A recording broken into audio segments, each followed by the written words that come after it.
I know we say that a lot, but it's true. Malin, my God, Malin, I'm talking to the lady.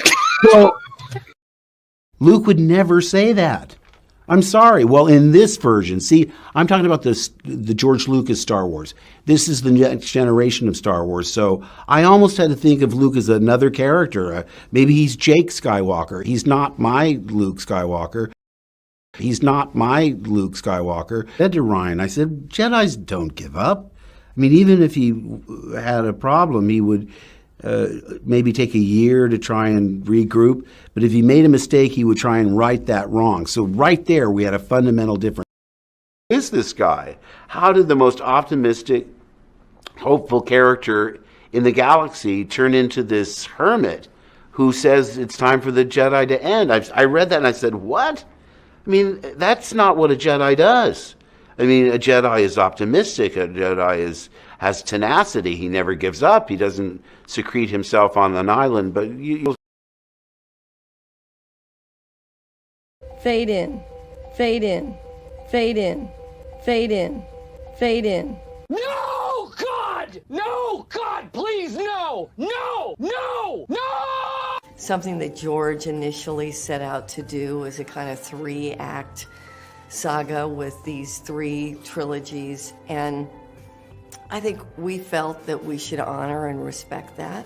Liar! Liar! Liar! I think that the thing that George never did was maintain the status quo. And I think that that's really important because... Fuck you, fuck you, fuck you, fuck you, fuck you, fuck you, fuck you! I've kind of lost control of Star Wars, so it's going off in a different path than what I intended. But the first 6 are very much mine and my philosophy. And I think that philosophy sort of goes beyond any particular time, because it's based on history, it's based on philosophy, it's based on a lot of things. And you know, the first 3 basically tell you how a democracy turns into a dictatorship, and you end up with a tyrant, the emperor. It's a very important now, where we are now in our political history. And as always, may the Force be with you.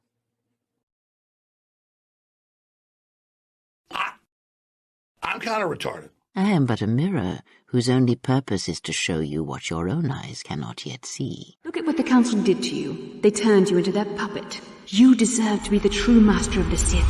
Together we can destroy your old apprentice. Join with me and reclaim your lost identity. The age of the Jedi and the Republic is no more. This is the age of Darth Revan and the Sith. The Jedi Council has failed. Darth Revan has been reborn. There's nothing left for me in the light. I will not fail.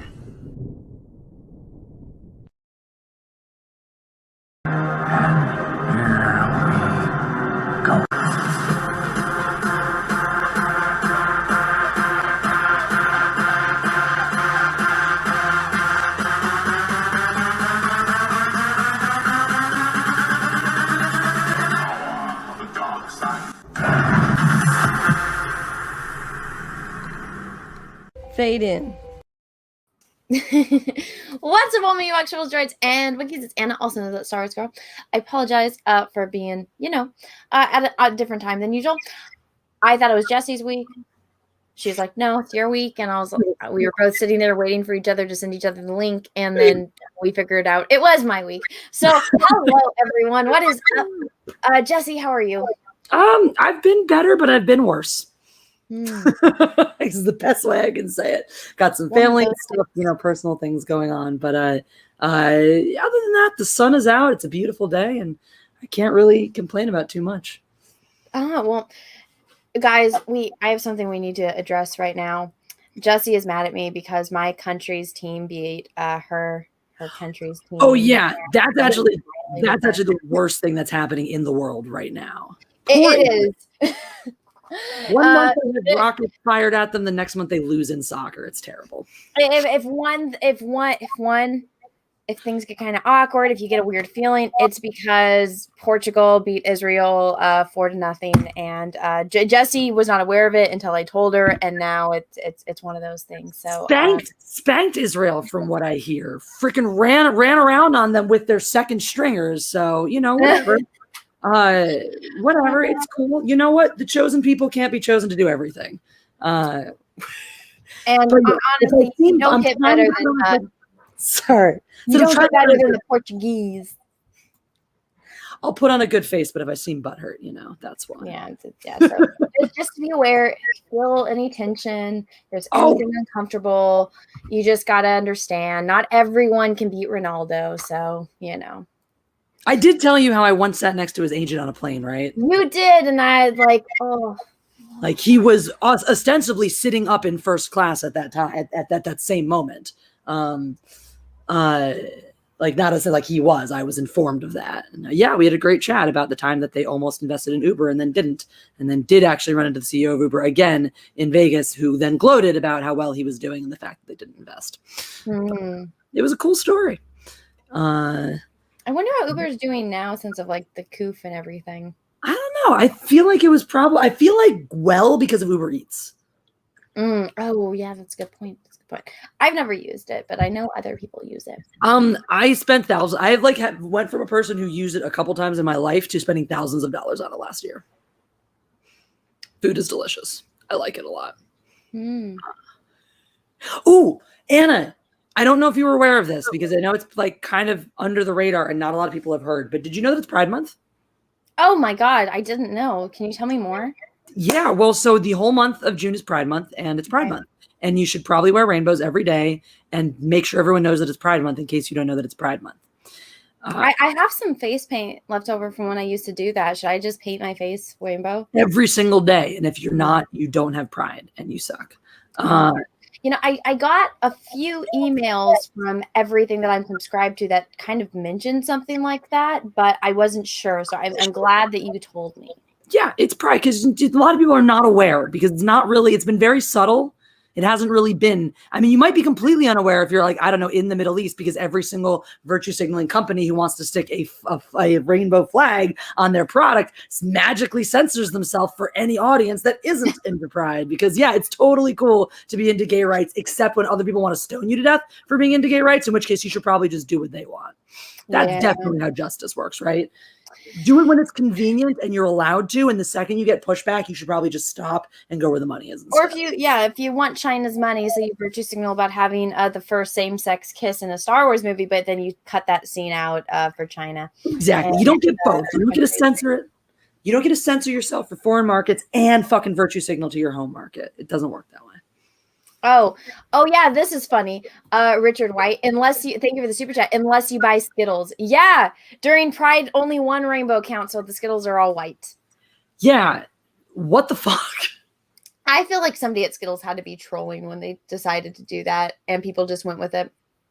Yeah, like I don't get it. This is what I don't get, right? Like, I don't get I don't get any of it. I don't get why. No, correct me if I'm wrong, because I feel like Pride became a month actually kind of organically, and then it was everyone who came in afterwards to be like, Pride's a month now. What's up, drunk? How's it going? Wait, we have to do the ego stroke because he hasn't been feeling good. Hi, drunk 3PO. Oh my God, it's drunk 3PO. Handsome man on the internet. Oh my goodness, is that drunk 3PO that sent me a super chat?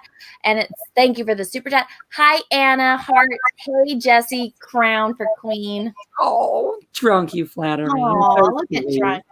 But drunk and Jessi, I actually needed to tell you something because somebody said something in the chat, which they said, does Anna kind of look like Emilia Clarke? We have the same face shape, which I learned when I was drawing her. And I was like, wow, this chick has the same like jawline and chin and head as me and hairline kind of. But aside from that, Jessi, I went to the doctor. Okay. Because people have been, Cecil mainly has been yelling at me because I think I might have a tumor in my nose.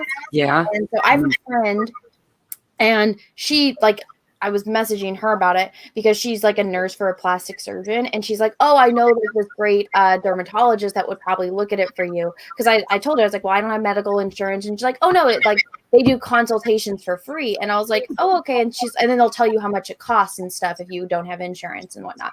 Yeah. Jessi, did you know that I needed a chin implant? I was told that I don't have a very strong chin and I should either get a filler injection to make my chin more prominent, or I should just get a chin implant. And I was like, I think you should go to a different doctor. yeah, I left.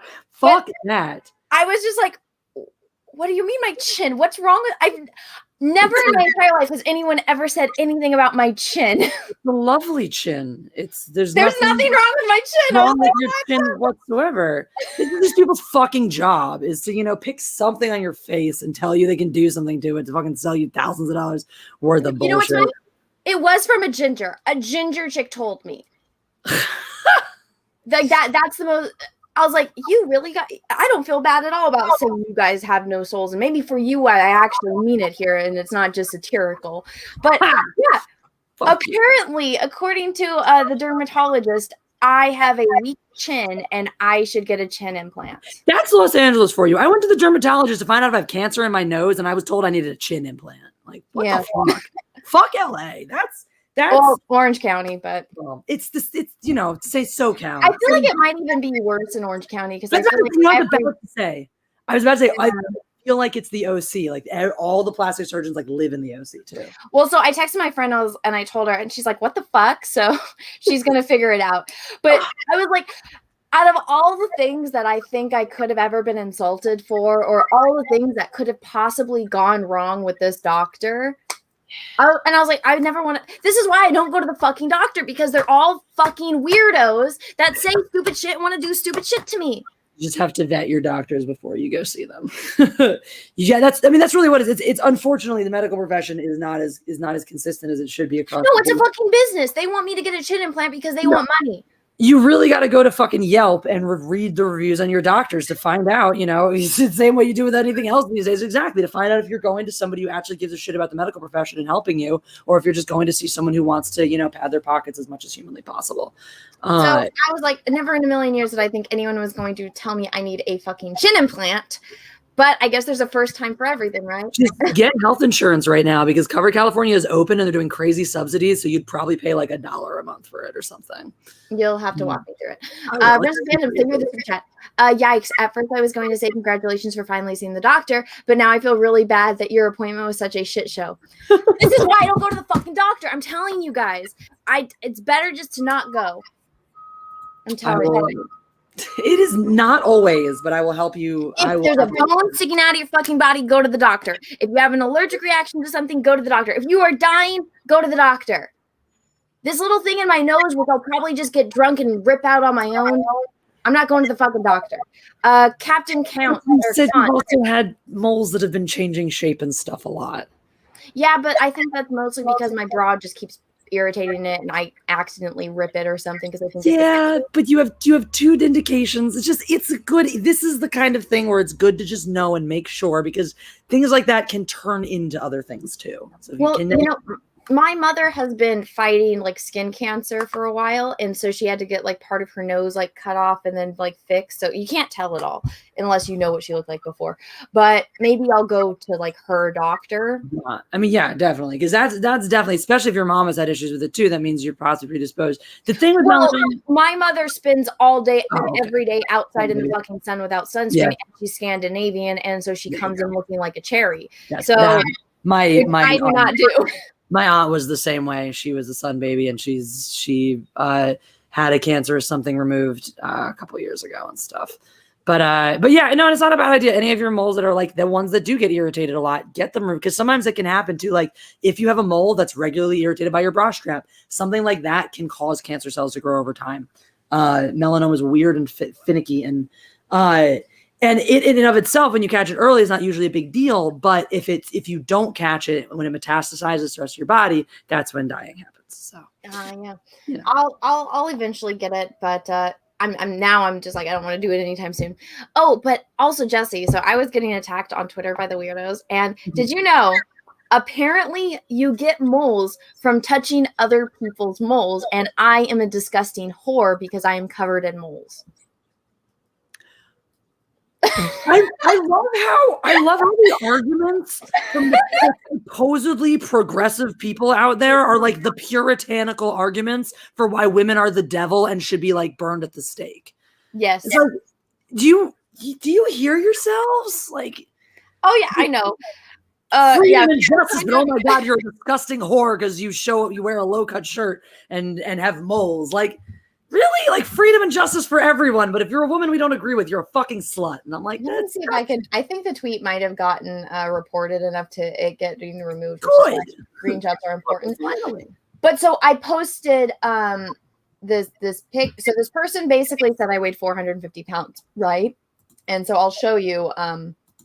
So let me go get my Twitter up. Okay. If it'll load. Okay. So let's do this. So this person right here says, you definitely 450 pounds because I said something. So I posted this and I was like, I'm not quite 450 pounds. And then I was like, how much do you weigh? So because you can see I have moles and I have, well, you can't see my tattoo here, but because you can see my moles and you can see my piercing, that makes me a whore, even though I've been with the same guy for almost 5 years and we live together. That equals whoredom, and I got moles from touching other men. And I'm just like, I've had these moles since I was a baby, but all right. I'm trying to find that. Wow, thank you for letting me know I got molested as a child. That was a weird way to find out. Well, it was funny because other people saw this and they're like, are you like, you can't say retarded on Twitter, but it's like, do you have some like do you have like a neurological condition that makes you extra Exactly, because it's like, I mean, you can have like forms of autism and still be extremely intelligent, you know? But this guy, I'm just like, how stupid can you be if you think a mole is transmitted? And people are like, dude, that's a wart. That's a wart. And then he was just kind of doubling down about how I'm disgusting because I curse. And there's like everything about a woman is unattractive if she curses. And it's like people scroll through his profile and like, bro, you ain't really one to talk right now about disgustingness. It's always the guys that want to have some fucking opinions online about like women should be more ladylike. It's like, well, if you're the man that I'm trying to impress, then I'm going to do everything in my power to be gross to you because you're here. You want to see the tweet, I guess, was reported enough that it got removed. The quartering jumped in and it's like, you're going to talk shit about her? Like that's the guy. Captain Cunt, thank you for the super chat. Damn it, Anna. When people said go to the doctor, they didn't mean a plastic surgeon. Go to a real doctor. I didn't go to a plastic surgeon. I went to a dermatologist. Every dermatologist in SoCal is trying to sell you plastic surgery. It's bullshit, but it is the way it is, unfortunately. So yeah, Captain Cunt. Not Anna's fault on this one. I think, I mean, when you look on their website, which I'm not going to say anything about it, when you go and look at this, like, it shows them like doing like they do extractions, they do mole removal, they do skin tag removals, they do treatments for if you have like skin cancer and stuff like that. Nowhere on their fucking page did it advertise fucking plastic surgery. Yeah. So I'm just like, are you guys even, first of all, you want to tell me I need a chin implant, but you guys don't, like, are you guys even qualified to do that kind of stuff? Right. Is that what you even do? I know. It's ridiculous. Oh, but Jessi, I wanted to show you this video before we get into the EMILIA CLARKE stuff. I don't know if you've seen this. Well, I guess she needs a chin implant too, if you guys have the same face. So. Oh yeah, apparently, yeah. Everyone needs chin implants, apparently. Specifically me, because apparently my chin is weak and I need a chin implant. Someone needs to tell EMILIA CLARKE before she, carries on without, having this weak chin in her life. Yeah, I don't think so. I mean, I don't know face structure the way you know face structure and stuff, but I do know that when I see a man with a weak chin, it makes me want to vomit everywhere. And there's nothing about your face that reminds me of that at all. So, well, I've seen like before and after pictures of people that get it, where it's like they don't really have a chin and their like neck connects, and it makes a huge difference. It makes a huge difference to their face, and I'm just like, you know what? If somebody wants that, if that's what they want, that's going to make them happy. I'm not going to judge them. It's not my life. It's their life. It's their decision. You would look hilarious with chin implants because you would just. But I was just like, I would look like the fucking Wicked Witch. You'd have like a Bruce Campbell going on. I'm just what is wrong with my chin?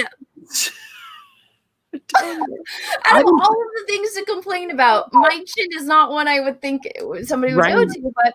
You know, that's like when this guy wanted to try to make me feel insecure, and he was like, "You got cottage cheese thighs," and I'm like, "Bro, my thighs are amazing and glorious."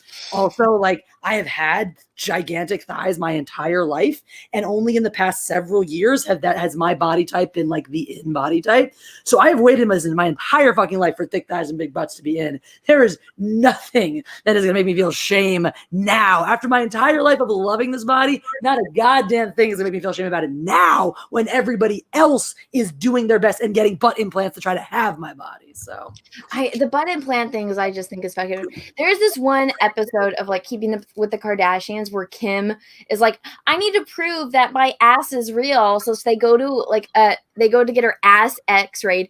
And I'm like, she's like, see, it's real. And I'm like, bitch, we can see the fucking implants in this x-ray. She's trying to say it's fat. I'm like, we can see where the fat is. I can see your ass is fake. I can see your 2 butt implants. Give me a break. Oh my God. Anyways, we like to spot that. Jeff and I like to try to decide which ones are real and fake out on the streets around here. For asses? Yeah. Sometimes it can be tough. What? You can tell by the shape and if they jiggle. Yeah, usually, depending on what they're wearing. Dude, some of the most egregious ones that we've seen are in Whole Foods, of all places.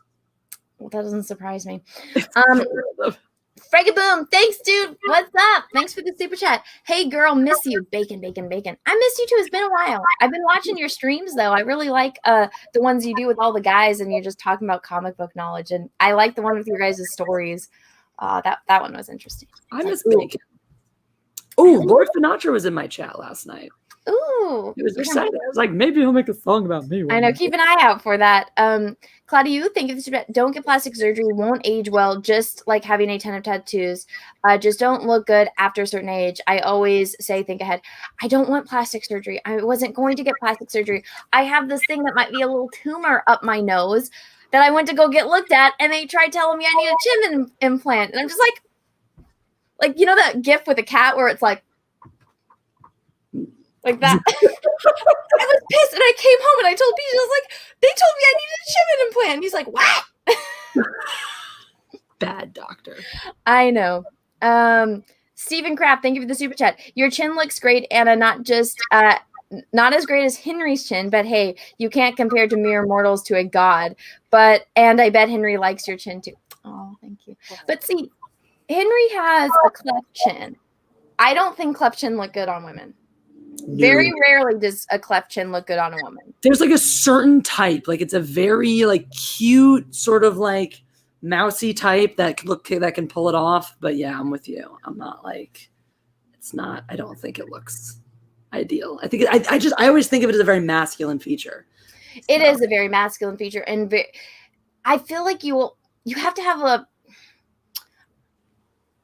I wouldn't say porcelain, but like you have to have a very elegant face to pull it off. Like the chick that was in, I don't know if you watched it, The Man in the High Castle. She played, was her name Julia in the show? It's been a while since I watched it. She played Andromeda in the first Clash of the Titans remake movie. Mm-hmm. I cannot remember but it's weird because the way her face is, it's one of those cleft chins where she has a little bump, but it like goes into her face. So it's more like not like one where it's like this, you have the line. It's like more like a dimple almost. Let me see if I can find her.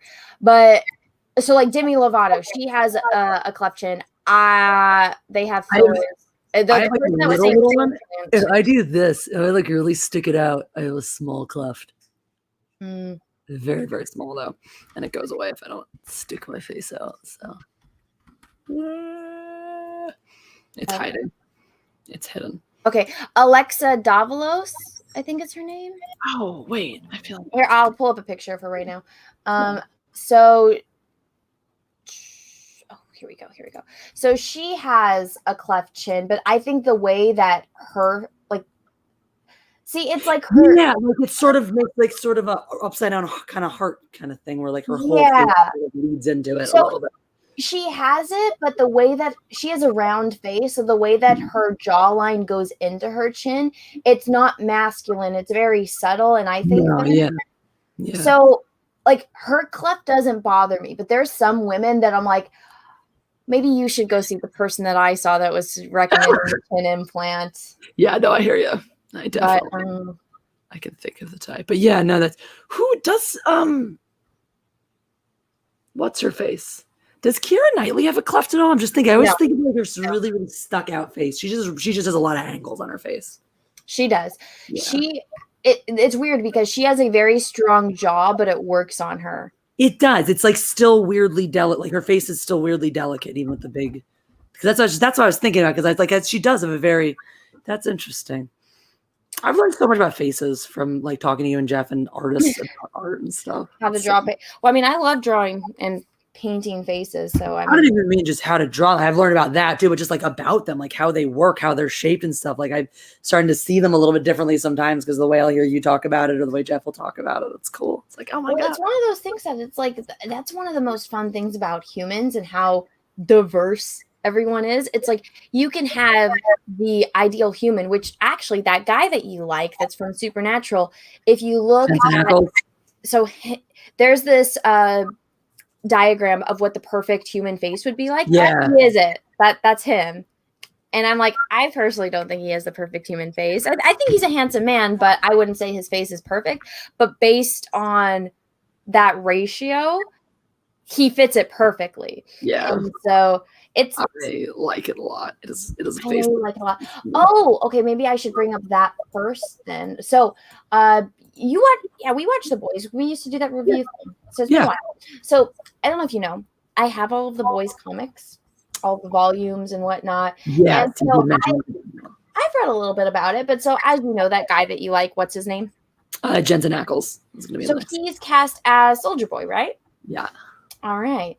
So have you watched The Boys? They announced it. I don't know if you have seen this, Jessi. I don't know if you want to read this, but I'm really excited to see this scene play out, which I don't know if you'll be able to. So maybe I have to read it for you, but you read the picture and I'll read it. Homelander. I wanted to ask you something. There's nothing gay about any of this, is there? Gay?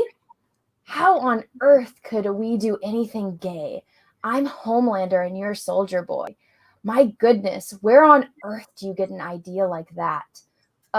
Okay, okay, I'll see you later. Of course. Jesus Christ almighty, I could do anything. I could do anything. I need this scene in season 2. Holy shit, I will die. You want to talk uterus exploding? If Homelander fucks Jensen Ackles in the next season of The Boys, I'm gonna fucking explode. So this is, I'm not spoiling anything. This is in the comic books. They've deviated so much from the comics. I don't know if this will be in there. Yeah. I just said, I was like, I cannot wait to see Anthony Starr do this because he's a fantastic actor.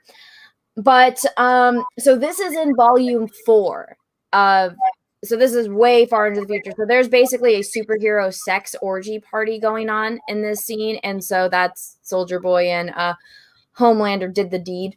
And it's not gay, according to Homelander. But I was like, this is going to be interesting to see Jensen Ackles and Anthony Starr. Yes. By interesting, you mean fucking hot. Holy shit. Now, if we could get Carl Urban in on that a little bit, I would be very down. Then all of my fantasies. Well, not all, but, a lot of fantasies. I'm sorry. I'm sorry. It's just, I don't think this is a spoiler because this is in the very beginning of the book. Everyone in The Boys bangs everyone. Nobody banging anybody in The Boys should count as a spoiler, period. End of story. Well, there's a lot of hate fucking. But speaking of fucking, pun intended there. So I don't know if you've watched this video, but I want to play this video for everyone because I had to watch it and I laughed very hard at this video. But so have you seen this, Jessi? I have not. Okay, so I'm going to play this. I have to mute myself. But are you ready to hear this gentleman's story? I don't know, but let's do it anyway. So I choose to allow my girlfriend to sleep with other men. That doesn't give you the right. So I choose to allow my girlfriend to sleep with other men. It's literally the definition. That doesn't give you the right to call me a cuck. Literally the And definition. this is a message for all the people out there using that hateful language. Why don't you try going a day in my shoes, where you are with someone you love very much and you want them to be able to express themselves physically and spiritually in a way that perhaps they can't do with just you. Now, personally, I would never sleep with another woman. I love my girlfriend very much. That makes you a cuck. I know that her needs require her to have the right to explore that territory. And if it means I have to sleep on the sofa a few days a week. Wait, what? You know, so be it. You're just a cuck. Like, you're describing what the definition of a cuck is. Like, the thing is, a cuck is not necessarily always a derogatory term. It has a definition, and the definition is a man who lets his wife sleep with other women while also not fucking other people himself. A man who just rolls over and allows his woman to fuck anybody he wants to and acts like the beta in his own goddamn relationship. Definition of a cuck. Ultimately, our relationship means more to me than, you know, my ego or my jealousy. So think about what you're saying when you use that word. So I choose. I'm thinking about the fact that you fit the literal textbook definition of a cuck. And if you don't like the word, then start a social justice campaign to make up a new word for it. But like literally the word in English that was created to describe the thing that you are doing is a cuck. Like, this is an old term. It comes from cuckolding from back in like ancient English, like ancient old English, Shakespearean times, etc. The idea of a cuckold, original version of a cuckold was a man who, you know, whose woman was cheating on, well, wife was cheating on him essentially. But it's actually come into a lot of usage. Like, it has two places in pop culture. It has when people call a guy a cuck as a derogatory term to make fun of him. And it also has cucking or cuckolding is actually part of the kink community. There are people who embrace calling themselves a cuck or being cuckolded or being, you know, doing that form of kinkery, and like they get off on some guys get off on the being shamed part. I don't get it, but people are into it. And the thing is, the people who are into it usually just embrace, I'm a cuck. That's what I do. It's like, cool. Nerdy girl creates. Exactly. Super chat translation. She won't let me sleep around, but she's allowed to. Exactly. I don't know if that's true. I think he's just kind of a pussy. I mean, I wouldn't call him a cuck. I'd just be, like I said, this is kind of a micro peen alert. A reason why a woman is looking, oh, by the way, thank you for the super chat. If a woman is looking for another sexual partner, it's because he's not pleasing her. Okay. So there's something wrong there. Either his dick is too small or he probably doesn't know how to use it.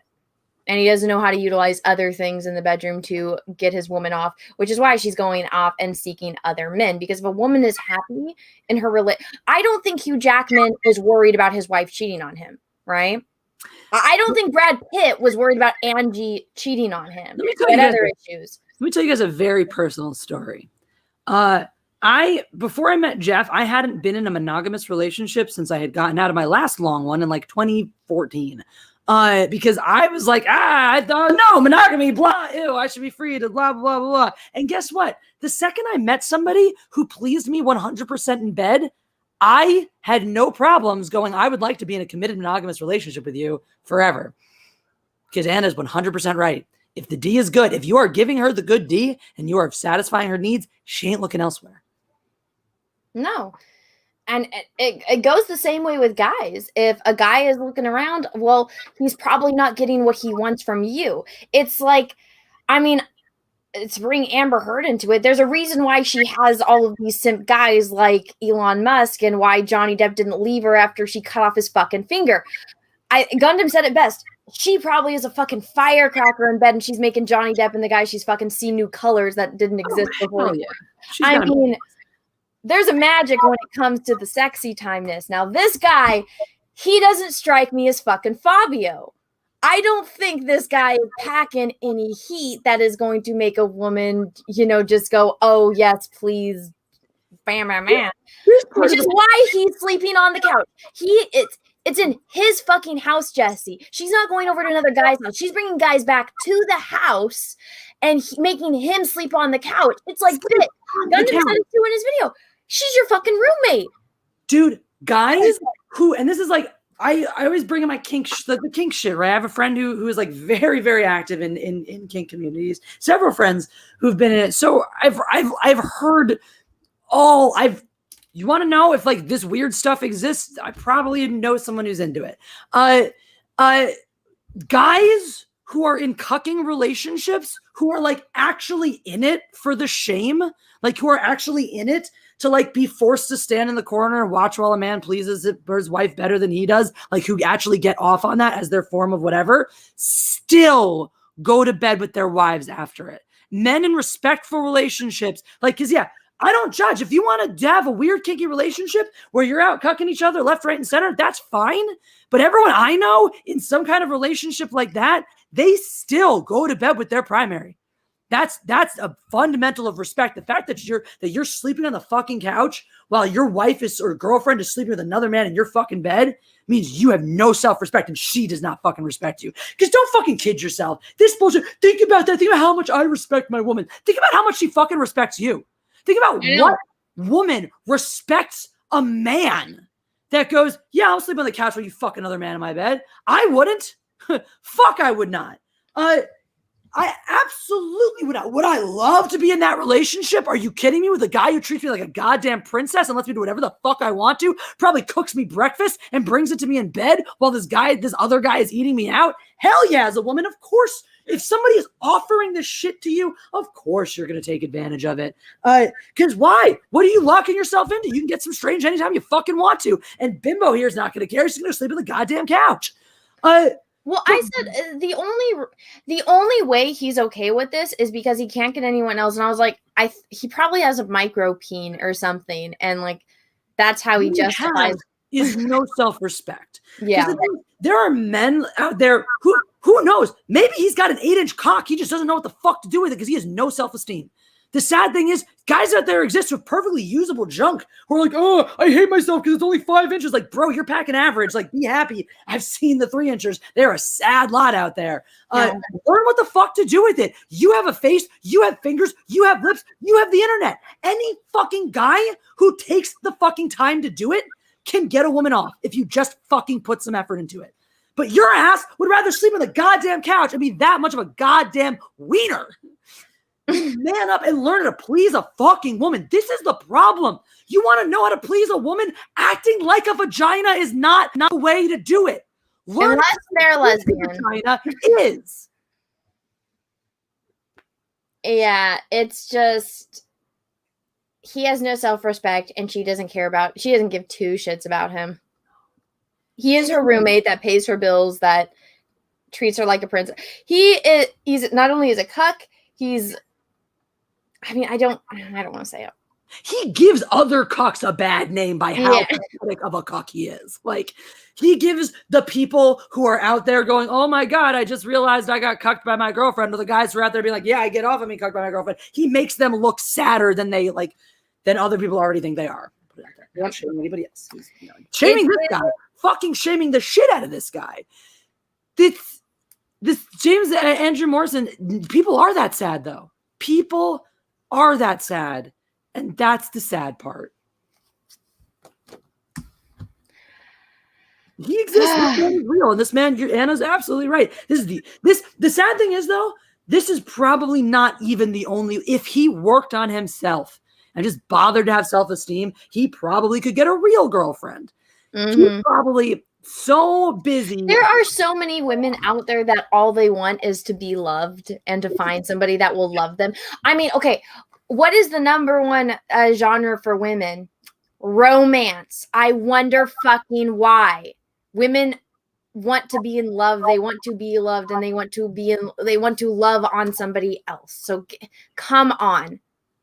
Did you see Moot Point's comment? I enjoyed it. I did not. So at 5.5 inches, Jeremy Prime is indeed above average, but not by much, it would seem. I mean, I've never measured it, but I mean, I don't want to know. I also That's don't. gross. Let me read some of these super chats before we move on to the next topic, because I feel like we've said everything we can say about this. Captain Cunt, thank you, Mr. Dad. Annie, your chin is fine, but did you show her your back or your skin type or any part of the rest of your body? You're a dermatological gold mine. No, I left when I'm like, I think I might have a cancerous tumor in my nose, and she started telling me that I needed a chin implant. Yeah. I was like, I don't think this person is qualified to look at the rest of my body. Roger H, thank you for the super sticker, and it's a thumbs up. Well, thank you. I appreciate that. Nikki D, thank you for that. Amy, Anna, and Jessi, love your Loki review. Very comprehensive. Do you think the show can get worse? So I can't let any spoilers out because Jessi has not seen it. I mean, here's what I always say. Just when I think it can't get any worse, it does. So, you know, if I didn't say that, I probably would have been melted. But if you can get worse than that, for those of you that know, you know what I mean.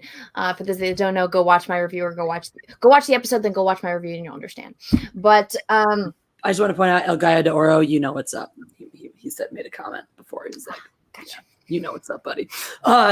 I'm so okay on the okay. If the metric is Black in America's speech at the end of the last series.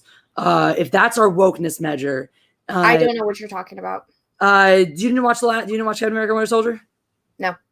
Okay. Oh, Captain America: Winter Soldier, I did, but it's been years. Sorry, not Falcon. Falcon and the Winter Soldier. I didn't watch it. Okay, so because the show rode like. For me, I know some people wanted to cry wokeness from the beginning of that show. For me, that show like teetered a line for a lot of it. And it was just the last few episodes that it really was like, no, we're actually just going to fucking do this shit. So I'm wondering maybe the chat who's seen now both shows, if the metric of wokeness is Black in America's speech at the end of that one. Well, so what I was talking about has nothing to do with wokeness. It's more so bad storytelling. So the only thing that's really woke about this episode is that white man bad, meaning Loki, and strong independent women. Strong independent women putting men in their place. Well, that's good. Which I was told I was wrong for saying that because I'm a woman by a man. Yeah, Twitter is an interesting place. Don't you love how entitled men feel today to tell us how to be better feminists or how to be better at being women?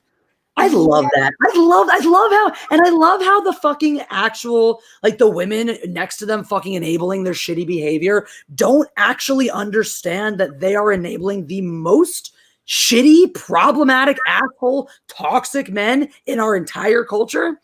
Mm-hmm. No awareness. But yeah, no, keep telling me how I'm the problem. I know. Well, so what happens in this episode without spoiling it is that it's like when they introduce a new rule, but they don't play by their rules and their rules don't make any sense. And by introducing this new rule, you break everything that's ever happened and you take away the concept of free will. And if you have free will, which doesn't make any sense because by their own definition of the way things work, there should be no anomalies, but then there are anomalies. And when you are an anomaly or a variant, they melt you. You have to watch it for it to make sense to see what I mean, because it doesn't make any sense. Well, already what I'm getting though is that it sounds like a gimmick, right? It's the show. TV shows love to do this. Here's the gimmick of our show. Here's our weird, whatever our weird gimmick is, whatever the weird rule is for our universe. But what I feel like the MCU shows have been ignoring is like, yeah, any continuity, any laws of the universe or properties of the universe that were set in previous iterations, in previous films and stuff, don't seem to be relevant anymore. If that makes sense. Like no one's worried about what anyone did before, or like the fact that we had 11 years to pretty specifically delineate the laws of this universe. And now, like, I mean, even WandaVision, it felt like it felt very awkwardly. It felt like adding in the idea of the witches and mutants and all this stuff sort of tacked into the last couple episodes of that show was like, all right, what are you trying to do here? You've left so many questions unanswered. You left so many threads unfollowed. We still have an existing universe. And you're picking up the threads of characters that exist in this universe. And instead of answering those questions or following those stories and bridging the gap from, concluding the old stories and starting new ones, you just want to throw a whole bunch of new shit in here and ask us to just forget, like, just, oh yeah, you want to cash in on the value of having established characters while also cash in on the excitement of building a new universe without paying heed to what came before, So without spoiling what's going on in this, you are actually very on the money with this. And so I a very impromptu invite onto EFAP last night because the guys were covering it and I was awake and I had watched it and I was live tweeting my reaction. And so we discussed this over there, but I don't want to spoil. How do I explain this without spoiling? So, okay. At Endgame, remember when Hulk is talking to the Ancient One and she's showing him with the Infinity Stones and the timeline and how things break off on the timeline. Now, I've seen a review where somebody's like, oh, well, this makes perfect sense. And movies like Back to the Future, they don't make any sense with the way that their timeline works. And I'm like, you're fucking stupid, because they actually explain, yes, there might be a little inconsistencies and plot holes that happen in Back to the Future. I'm not a connoisseur on fucking Back to the Future. Maybe I would have to default to Jeff on that. But they do a pretty good job of explaining if you go back and you change time, guess what? That future is different. But the way that happens is that it's just one timeline and there's not all these parallels, which is what happened in Marvel, which is, okay, well, this happened, but that doesn't affect what's happening with this. Now there's another timeline, but overall the same timeline, it's like the same thread. It's going to continue no matter what. And they just don't want all of these multiverse branches that happen, which apparently all of the Avengers going back in time was part of the ultimate timeline, but Loki picking up the Tesseract wasn't. And so that's where the problem is. But hold on. Let me finish, because you're going to have a question because it doesn't make any sense. Okay. Because they don't know what they're doing. So basically them telling Loki that him deviating from the actual plot line, which they're the all-seers of time. They know the past, present, and future. So they would have seen that Loki picked up the Tesseract and therefore created a variant, right? So they have magical doorways, which they stole from Star Trek, which, I mean, to be fair, I don't know if they're in the comics or not. I would have to default to Ethan to ask him that. But there's the magical doorways that are from Star Trek season 3, all our yesteryears. And so they can literally open a doorway to anywhere in time, anywhere in the universe. They could go and have stopped that, right? Yeah. But they didn't. Because Loki is the bad guy because he caused that rip off of time. And so now there's this new timeline, which is bad. Loki wasn't supposed to do that. But it's like, but you're the all-seers of time. You could have predicted, you would have seen that and you could have fixed it before that was the problem. But you're blaming Loki for a problem that you inherently could have resolved before. So basically the show is just about really bad time police. It's basically just actual police, but it's now time. Like, we didn't do our job, so we made it your problem and are now blaming you and forcing you to fix the problem. It's like because they pulled the space lizards. It's like every single crime movie where like they rope somebody into being their informant and then they fuck everything up and they make it the informant's problem and force them to like stay in and fix it for them. It's like that, but just, with time instead of, Well, but here's the thing, Jessi, the way that they explain it is that there's no free will. So let's say if Tony decided to when they did the first snap, right? If Tony decided when he did the snap to undo everything. So we end up back where Infinity War left off, which is Thanos snapping everyone in existence and going back and erasing those 5 years that happened. So that way everyone that had to deal with their family getting lost and dying, maybe because they were on a plane and the plane crashed because the pilots disappeared from the snap and they drowned in the ocean. Instead of Tony being, kind of selfish and saying, well, no, I don't want to undo my daughter, you know, I'm going to be selfish and I'm going to keep my daughter. So we're just going to snap everyone back that disappeared, not taking into account all the people that died because of the snap, that were affected because other people disappeared and, you know, stuff like that. So Tony wanting to go back to the end of Infinity War and just making sure that none of that should ever happen. And if Tony would have made that decision, the time police would have opened a door back in time and melted him. Then where were the fucking time police? So who determines what the main timeline is then? The space lizards. Not good. I'm not kidding, Jessi. There is Time Lord space lizards that dictate the timeline. I hate to say, all of this makes perfect sense, actually, based on what you're explaining. It's completely retarded. It tracks. I'm like, oh, I get exactly what they're doing. It's all completely wrong and bad. But I see why they think it's good, if that makes sense. Well, so then, like what Rags and Molly were saying, like, okay, the entire time in the Winter Soldier, Bucky had a gun the entire time. He could have easily pulled it out and shot Steve in the face. So if Bucky would have done that, time police would have opened up a door and melted him. Right? It's like, wow, thank you for retroactively removing all of the stakes from every movie ever. Exactly. And it's like saying, oh, yeah, well, if they had made the wrong decision, the producers would have just called cut and rewrote the scene. Like that's what you're doing. No, I posted this on Twitter last night. I'm like, if the captain would have missed the iceberg, he would have been melted. The time police would have opened the door and melted him. God damn it. That's weird because it creates a meta universe. It creates a meta. And this is, I think, is like why nobody really wanted George Lucas's story with the wills, the world between worlds and stuff and all that, is because nobody likes having free will taken away. I mean, this is the fucking the original text. I don't want to spoil. This is the plot of the episode, but do you want to know? Do you want to know about the drawer full of Infinity Stones? I really don't, because I feel like I would like to be outraged in the moment when all this stuff happens. You're gonna be fucking pissed.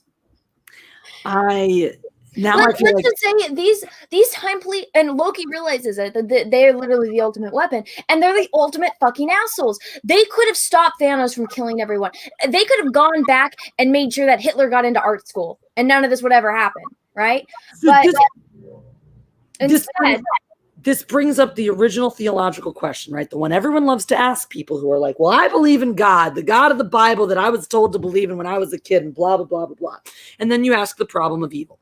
Right? The problem of evil says that if we are supposed to accept that there is an all-knowing, all-powerful, and all-loving God, there should not be human suffering, right? Because if there's an all-powerful, all-knowing God, he knows human suffering exists. If he's an all-powerful God, he has the capacity to stop it. And if he is an all-loving God, well, then he's going to want to stop it, right? And everyone's like, oh, God works in mysterious ways and blah, blah, blah, and bullshit. Okay, well, fine. But when you demystify what is effectively God, which is what this universe is doing, it's creating a structure that is God.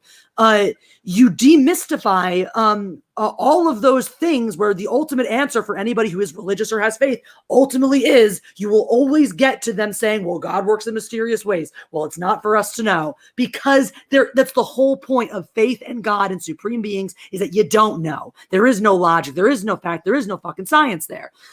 So when you want to take the concept of a supreme being and demystify it into a bunch of bureaucracies where everybody has the supreme control, well, great. Tell me how you solved the problem of evil. And guess what? You fucking didn't. You went and you got distracted by this idea of creating a godlike structure for your show because it's so fun and we're Marvel and we have the power to make all these beautiful visual things. And you didn't stop for a fucking second to think about why so many attempts like this fall flat and why so many are so difficult to pull off. And it's that fucking problem of evil. If you are creating an omniscient and omnipotent force, then you need to contend with whether or not it's an all-loving force. If it's an all-loving force, then it needs to fix human suffering. Absolutely. That can't be a thing. And if it's not an all-loving force, well, then you need to contend with the evils of this body and why it's been allowed to exist in this absolute controlling way for so fucking long. But guess what? They're not going to do that. They're just going to go, accept this construction that we've made and don't look too closely at our smoke and mirrors because they'll fall the fuck apart.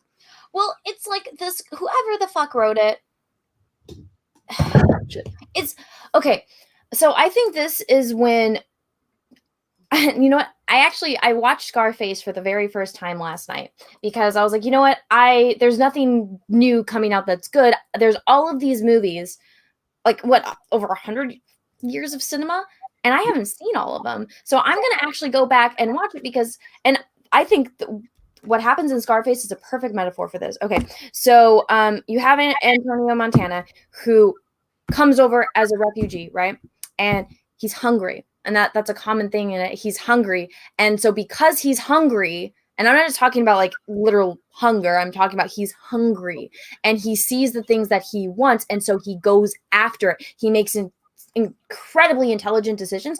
Might not be the best, but the way that he's a no bullshit, straight to the point kind of fucking guy, and he's, for a small dude, he's very intimidating. Al Pacino is just a fantastic actor, and I mean, that's why he's so successful in the beginning. And then you see as he starts to lose it because he's not hungry anymore. He has the woman he wants. He has all of the money. He has all of the cocaine. He has the big mansion. Even Manny says it like, dude, you're spending 12% of our fucking profits on security. He's like, it makes me sleep better. And it's like, he makes fucking mistakes. And that's why he fucking dies. And that's what's going on in Hollywood. They have so much money that they're not hungry. They're not trying to tell good stories. This is the pilot episode of a TV show. Go look at the pilot episode of Breaking Bad. Whole setup. What do you see?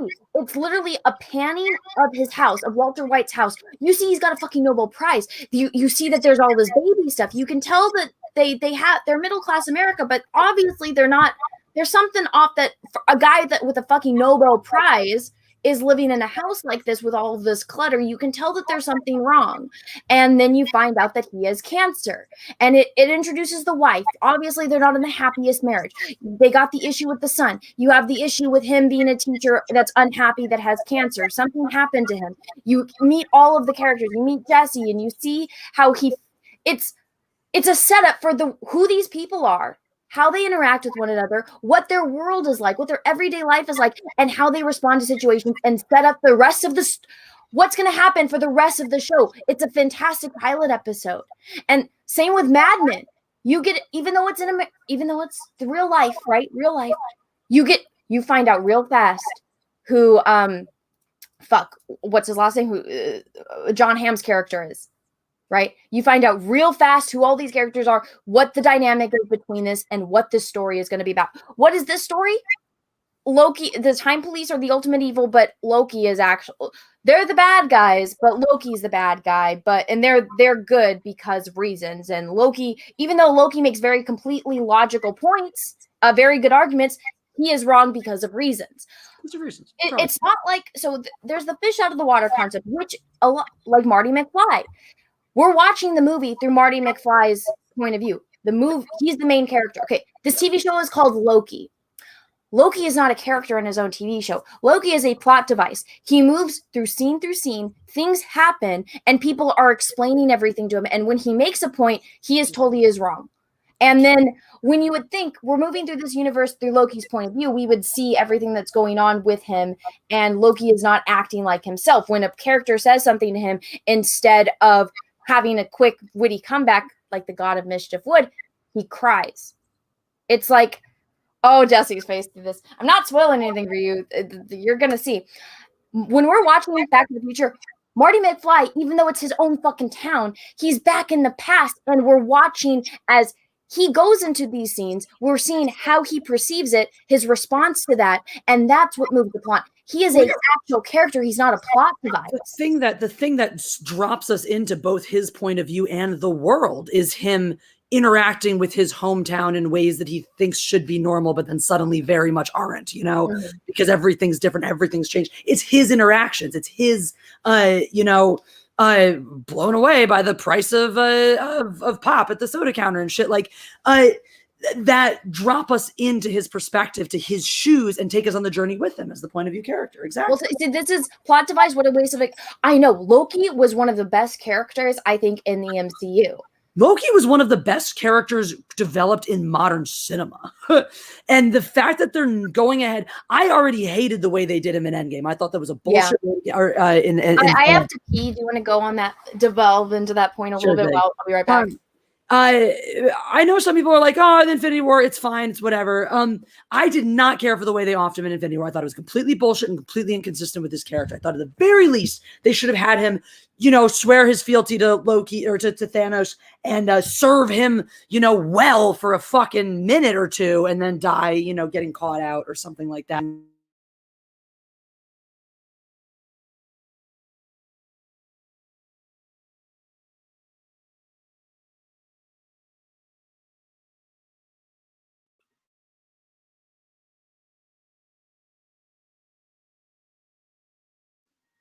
There we go. Okay, the plug got kicked out. I actually knocked the plug out of the mic. I got too excited. Hopefully you can hear me again. So all right, you guys can hear me now. Great. Words. Oh yeah. So it was to me after Loki was such a carefully, craftily written character. We didn't. We waited so long to see so many of his schemes come to fruition. You never knew what he was up to until the very fucking end of the movie. There were times where it's like you forgot Loki was even up to shit because he was just there or not there or whatever. And then suddenly he shows up as the mastermind of every fucking thing. I thought the way he went out in Ragnarok was brilliant. Of like, yeah, he saved Asgard. And you're like, oh my God, Loki does have a heart of gold after all, and he cares about his people. No, he just wants to be the goddamn hero. Like, yes, on the level it's important to him that his people think he's a hero. And like, to me, that's why Loki's such an interesting character with so many layers, because the desire for heroism and to be loved is not there. That's sort of part of what the fascinating layer of his villainy, right? A hero doesn't strive for heroism. Loki wants to be thought of as the hero by certain people. That is just another thing. There's a whole dialogue about that. And everything that you liked about Loki gets destroyed in this episode. Everything you liked about the MCU gets destroyed in this episode. I'm very upset. And they're not even smart enough to realize it. Like I was like, okay, maybe this is really reaching and giving them the benefit of the doubt. What if somebody at Marvel, the guy that wrote it, is just like, hey, we have these people making all these videos about all of these plot holes. Well, here, this is a thing that will, fix all of those plot holes because it was all set. It was all part of the plan. And it was all part of the time police thing. And Rags and Waller and Fringy just laughed at me. They're like, yeah, they're not smart enough for that. I was like, I know they're not smart enough for that, but at least that would be a good excuse. Yeah, that would be. I think they do though. And Patrick T, thank you for the super chat. Anna, rank the Loki show from 0 to 10. So the guys gave it a 1 out of 10. I got to see Tom Hiddleston shirtless and I got to see his knees. For whatever reason, they covered up his junk and his feet. So I would give it a 2 out of 10 because I got 3 seconds of eye candy. Okay, that's reasonable. But thank you for the super chat. And I will catch all of the ones that I missed, by the way. I apologize for that. But yeah, I hate what they did to him. I hate how they killed him off in Infinity War. I thought it was sloppy and didn't do him justice. He always has a fucking plan. And so I was already a disappointing ending for him. And he is such a phenomenal and fascinating character. It's really upsetting to see how to hear how they've written him so far, because it's clear that they have whoever's handling this character, writing this character now has no understanding or respect for him. They think he's a plot device and what? So we don't have to. To me, it feels like, oh, okay, based on what I'm hearing about, oh, he's white man bad. Okay, that's why we had to make this big announcement that, oh, by the way, Loki's gender fluid. So you remember that he's not just an evil white man, so he's allowed to be the hero eventually, which is like, great, but it's just a fucking virtue. Is it a problem that Loki's gender fluid? No, it's not. He's a shape-shifting, very flamboyant guy to begin with. To me, it completely tracks for him to, it actually does kind of track for him to be a gender fluid character. That's fine.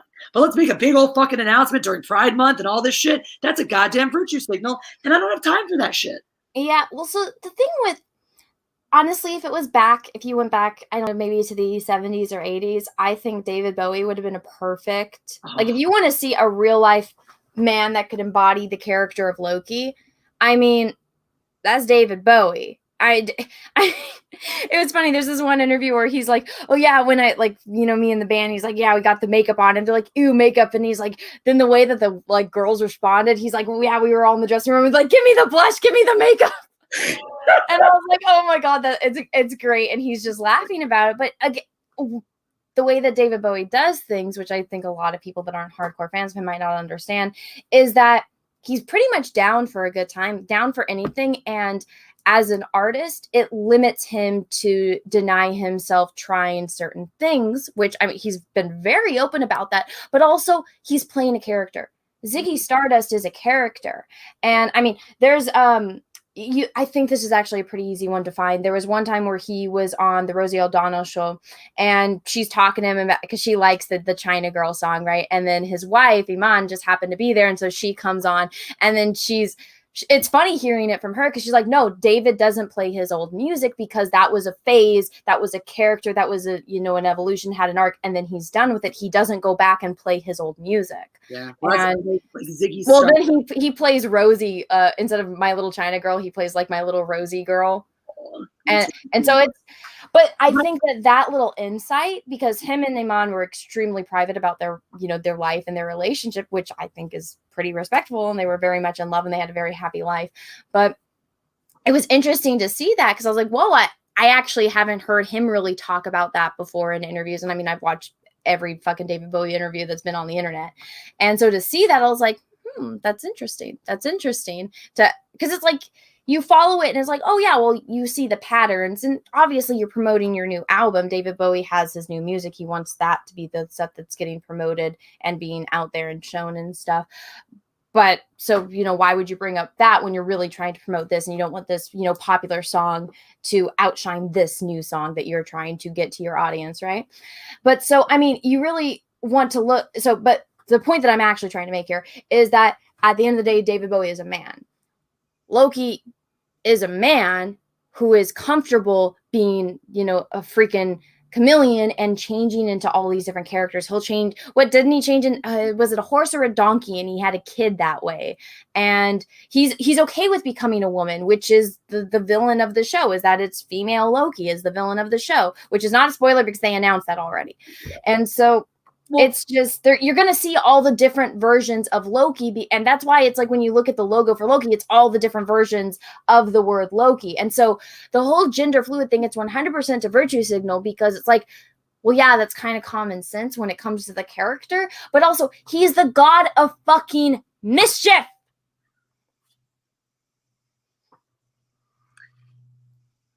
And that's where all this shit becomes the virtue signal bullshit, because the gender fluid is just words people made up to make themselves feel better and give themselves oppression points. Everything you're saying is that. This is just how a character is. Like David Bowie, like what's Captain Jack Harkness in the fictional character in the Doctor Who universe, very much the same. Just like Suey likes, fuck Suey fucks, out there having a good time. It's just one step. It's just like the next step evolution of a Captain Kirk who just bangs anything with a vagina, whether it's, human, alien, or whatever.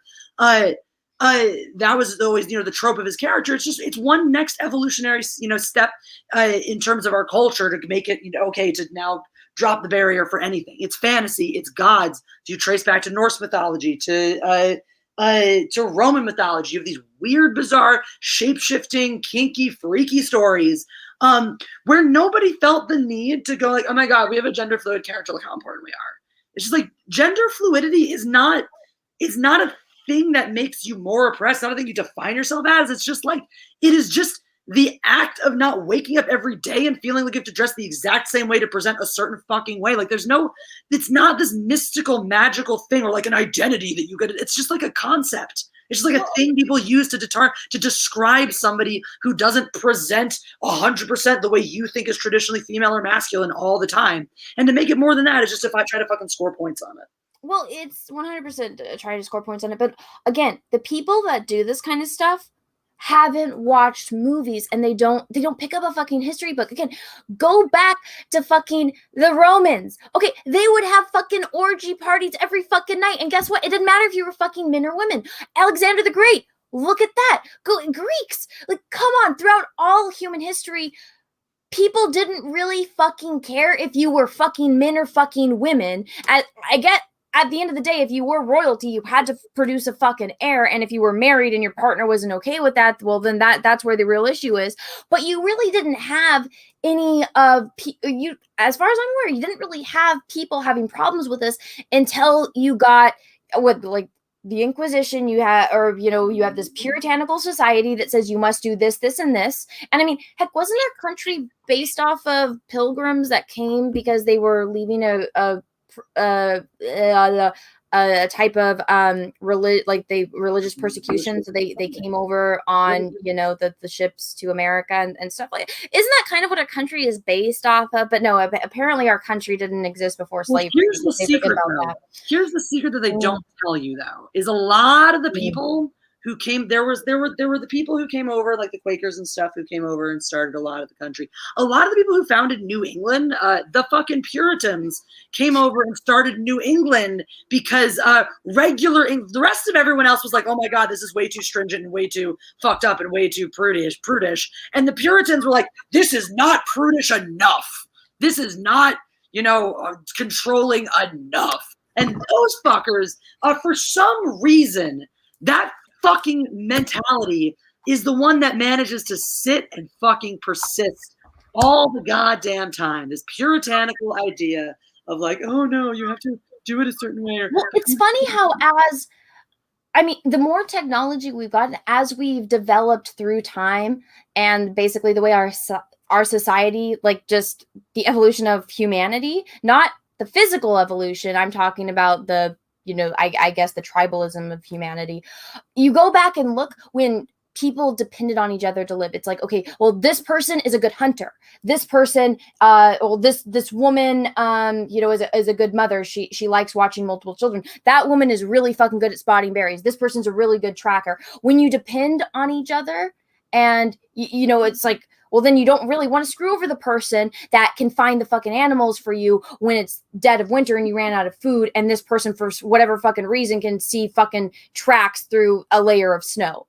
You probably don't want to piss off that person. You probably don't want to crucify that person because they prefer to eat mammoth as compared to eating, I don't know, fucking wildebeest or something. Right. You're not going to persecute that person. So I feel like as society has evolved, it's gotten more and more strict on what is appropriate and what isn't, because they have less and less survival problems. Yep. So when you have less problems, you focus on things that aren't problems, like us. You and I both woke up. We weren't worried about running water. We weren't worried about having to go out and find food. Our biggest problem was what's in the fridge or what's in the pantry, right? We weren't worried about waking up hungry and, not having any type of shelter, or, oh my God, I woke up and there was a windstorm and it got rid of my fucking boat. Stuff like that. Oh my God, my roof is gone. We don't have to worry about shit like that because we live in the society that we do. And so we fixate on these problems that aren't actually fucking problems. Nobody fucking cares if you're gay. Unless you do have unless you're one of those people, which I don't really associate with people like that.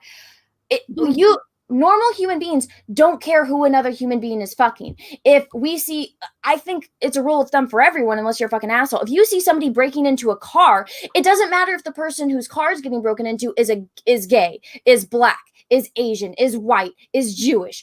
You don't care. You see a person breaking into a car, you're going to call the cops and you're going to fucking do something. You're going to record it. You're going to say something. You're going to try to stop that person from breaking into a person's car, even if it's not your own car, right? It doesn't matter who owns the car. You're going to be a good person. But now, for whatever fucking reason, people are so fixated on, oh, well, there's a gender fluid character. I'm like, bitch, go fucking watch a movie. Go watch Star Trek. Go watch Star Wars. Go, because of the Highlander coming out with Henry, I want to rewatch the Highlander. Okay, what did I see? One of the immortals is fucking black.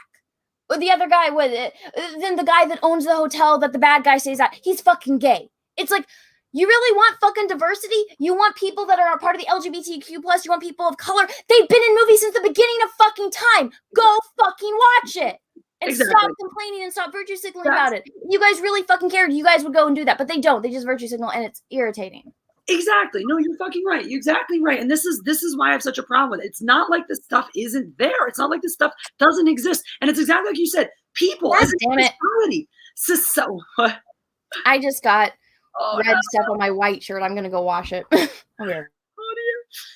Society does not care whether you're gay or not anymore. Society doesn't care what your race is. With that, society as a whole, we're there. Like we got there in the fucking 90s. We're like, it's when you get the 50-50 split, right? When more people accept it than don't. In the fucking 90s, I feel like we as a society got to the place where it's like, all right, it's not cool to be racist. It's not cool to hate gay people. It's not cool to treat women like objects. A lot of people still do it.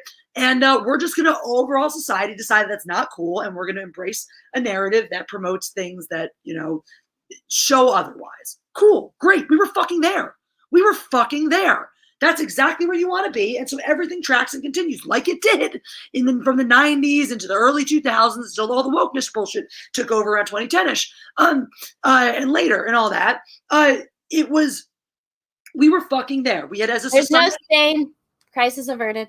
I got it out. It's just wet. We as society had tipped way back in the late 90s and stuff to overall in the early 2000s, somewhere around there. We all had tipped to having general basic progressive values being the prevailing social theory, right? Where just generally speaking, it is okay to be gay, racism is fucked up, treat women like people, like consent is real. Yeah. And then it all devolved into social justice. And you have what you have now is social justice people still trying to convince everybody, running around trying so hard to convince everyone that it's okay to be gay, that it's bad to be racist. Like, bro, who are you trying to convince? We all figured this shit out like 10 fucking years ago or more. Welcome to this century. Well, it's also like they want to tell the people that it's like the people never really had a problem with it. If you, maybe it's against your religion, so take it up with those people with those very specific religious beliefs, or take it up person to person. But if you actually go back, so all the stuff that happened with Lord of the Rings and then them virtue signaling and trying to use Ian McKellen's story. Okay. I saw this, Ian McKellen tweeted it, so I retweeted it, and it's this video, him talking about what people in the chat will let me know. Is it Article 28 or something 28, Sector 28, some kind of rule that they had in the UK, which made something about promoting same-sex marriage or same-sex relationships basically illegal. And that's when Ian McKellen finally, he's like, I've always been gay. I don't publicize my sex or like my sexual orientation because it's none of anyone's business, but my government made it everyone's business because they're trying to say that my lifestyle is illegal and that my lifestyle is wrong. And I'm not okay with that. And so this whole thing with social justice now is like, you have to believe this side of the argument. And if you're not, you're a Nazi. It's like, you don't even know what the fuck that word is anymore. Yeah. Like you are completely devaluing that word. And I know, value, oh my God, to the word Nazi. That it's like crying wolf, right? If you cry wolf, nobody heard this story. Cry wolf enough, nobody's going to come and you're going to get eaten by a fucking wolf. Okay, well, if you call everyone that disagrees with you a fucking Nazi, when an actual Nazi shows up, nobody's going to fucking believe you. Yeah, I wonder why that's why people now feel entitled to do things like beat up Jews on the street for being Jews, or why that Amazon driver... I wanted to send this to you. So there's... I used to work for this Jewish woman, and like Orthodox Jewish woman, so very, very, straight about this, but I mean, that had nothing to do with our working relationship. And so I saw this, she shared this on her timeline, and let me fucking find it. So it was this other guy showing how somebody showed up to a synagogue and spray painted a swastika onto the door of a synagogue. And it's like, but over the conflict that's going on in a Middle Eastern country that Jews are kind of known for.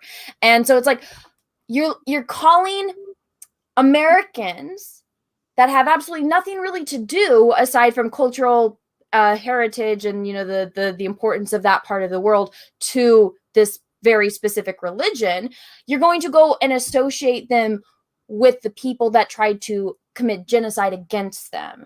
And it's like you're taking away the not importance, but the impact of the word Nazi. You are. You really are. You're not wrong. You're completely diminishing the impact of it, and it's really disgusting because there's so many Jewish people in the conversation out there having any conversations, whatnot, just casually being called Nazis if they say the wrong thing. It doesn't have to have anything to do with Judaism. People getting called Nazis, not even realizing they're calling a Jewish person a Nazi. Okay, so that's it. I don't know what the word means, like dirty. It's what is that? Probably shouldn't say it out loud on your channel. I mean, I can. I'm a Jew. It's okay. It's the N word for Jews. So yeah. I've never even heard this word before. I didn't. That's the This is a rabbi that posted it because it was the synagogue that said, that what that probably is though is probably not them trying to, you know, call them Nazi, but this is the most common thing. Unfortunately, this happens several times a year to many synagogues across the country where that happens. Somebody goes and spray paints a swastika on it because it's what it is. It's basically it's people wanting to remind the Jews that we're still here and we still want to fucking kill you. That's what that means. That's when that happens to a synagogue. That is what that says. That is somebody letting everybody inside know that we should still be afraid of those types of people because those types of people want us to know that they're still out there and they still hate us. What is that picture from? So this is a rabbi. So again, a woman that I follow reposted this, which is the only reason I saw it. But again, she's an Orthodox Jew. So, I mean, obviously a big part of her life. And so she shared this. But so this is what this rabbi says. So he says, this just happened to another synagogue here in our state. It is impossible to explain how much fear and pain this deep reemergence of Jew hate evokes for Jews near and far who live with deep multi-generational trauma. We beg friends to speak out against anti-Semitism and anti-Semitism. Thank you. Wherever you see it, from your political party or the other, from your religion or another, from your family or a stranger, so that everyone can be safe and respected, may as well stand as one against hate. Which, I mean, I'm not Jewish. I don't know very much about Jewish culture, aside from what I've talked to Jessi about, from what Adam Sandler has taught me, and from watching The Prince of Egypt over and over again. Because unlike most religion, I feel like the Jewish culture is, well, that's the thing. It's a cultural thing, and it's not in your face. Like, I've never seen a rabbi or a Jewish person standing out on the street or posting billboards on the freeway that says, you know, Jesus is like God and stuff like that. I've never seen any of that from the Jewish religion. I've seen that from other religions, which, I mean, fine, do you. If I don't want to look at it, I don't have to look at it. And if I do want to look at it, it's there for me to look at. But so I feel like it's because, I don't know, it's so tight knit that if you're not part of it, you might not understand everything. But again, we all have access to the internet. We all have history books. The Holocaust wasn't that long ago. And so for people to do that, it's just beyond fucked up. And I mean, again, it doesn't matter if you see somebody breaking into a car, it doesn't matter if the person's Jewish, it doesn't matter if they're black, it doesn't matter if they're gay, it doesn't matter if they're transsexual, it doesn't matter if they're a transvestite. If you see somebody breaking into a car, it doesn't matter who the car owner is, the person that's breaking into the car is the one that's doing something wrong, and you want to stop them, right? A person going and spraying a fucking swastika on a fucking synagogue, that's fucking wrong, that's disgusting, that's evil. I will say this, I am the first person to say there is no excuse for violence ever unless somebody commits violence first. If I see anybody spray painting a swastika anywhere, I will beat the living fucking shit out of you. You have my assurance. And I do not care what happens to me, what the consequences to me are for that. If you decide that you have that for some reason you should put that symbol anywhere publicly, I will beat the living shit out of you and I will never feel bad about it.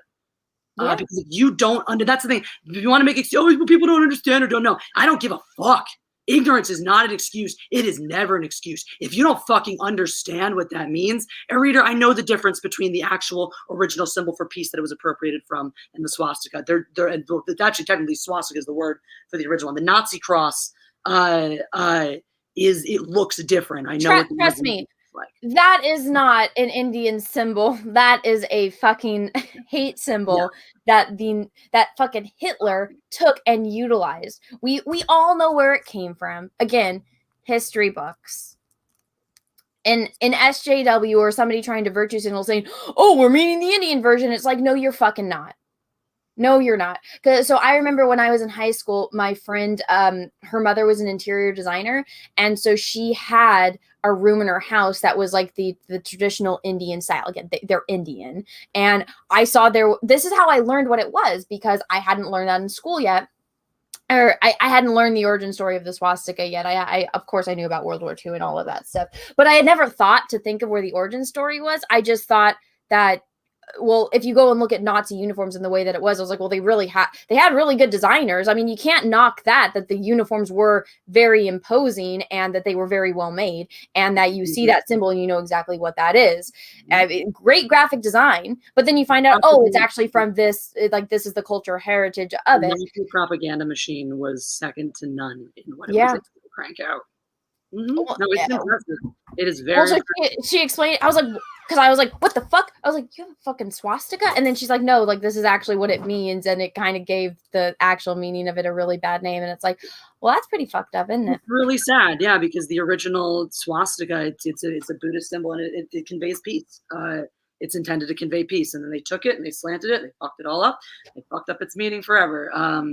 But no, there was a user at some point that had one. That had the original Buddhist one as one of their emblems, and it was like it was weird because I would see it and I would go and I'd look at it and like, oh no, you clearly the difference is clear. Yeah, good point. Yeah, Buddhist monks aren't spray painting swastikas on synagogues. Exactly. You see one in the synagogue, you fucking know what's up. So I ain't like, yeah, I ain't going to India and like punching people and shit. You know, I'm not that stupid. But no, that should. It does not matter if you're ignorant of it or not. You need to fucking educate yourself and learn what it means. And you know. But they don't do that. I mean, that's when you really get like the dehumanization from this stuff, because you want to utilize this because it gets your point across, or you think it's getting your point across in the short run, but you're not thinking of the long-term effects that it has. Again, World War II. Yeah, I mean, people that were in it are old now or are all dying out. Yeah. It wasn't that long ago. It was still, I think because there's so few people now left alive who are really, you know, of age when it happened.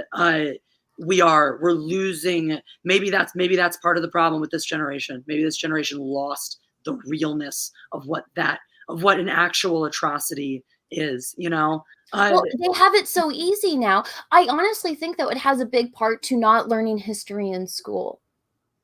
You know, no, people don't.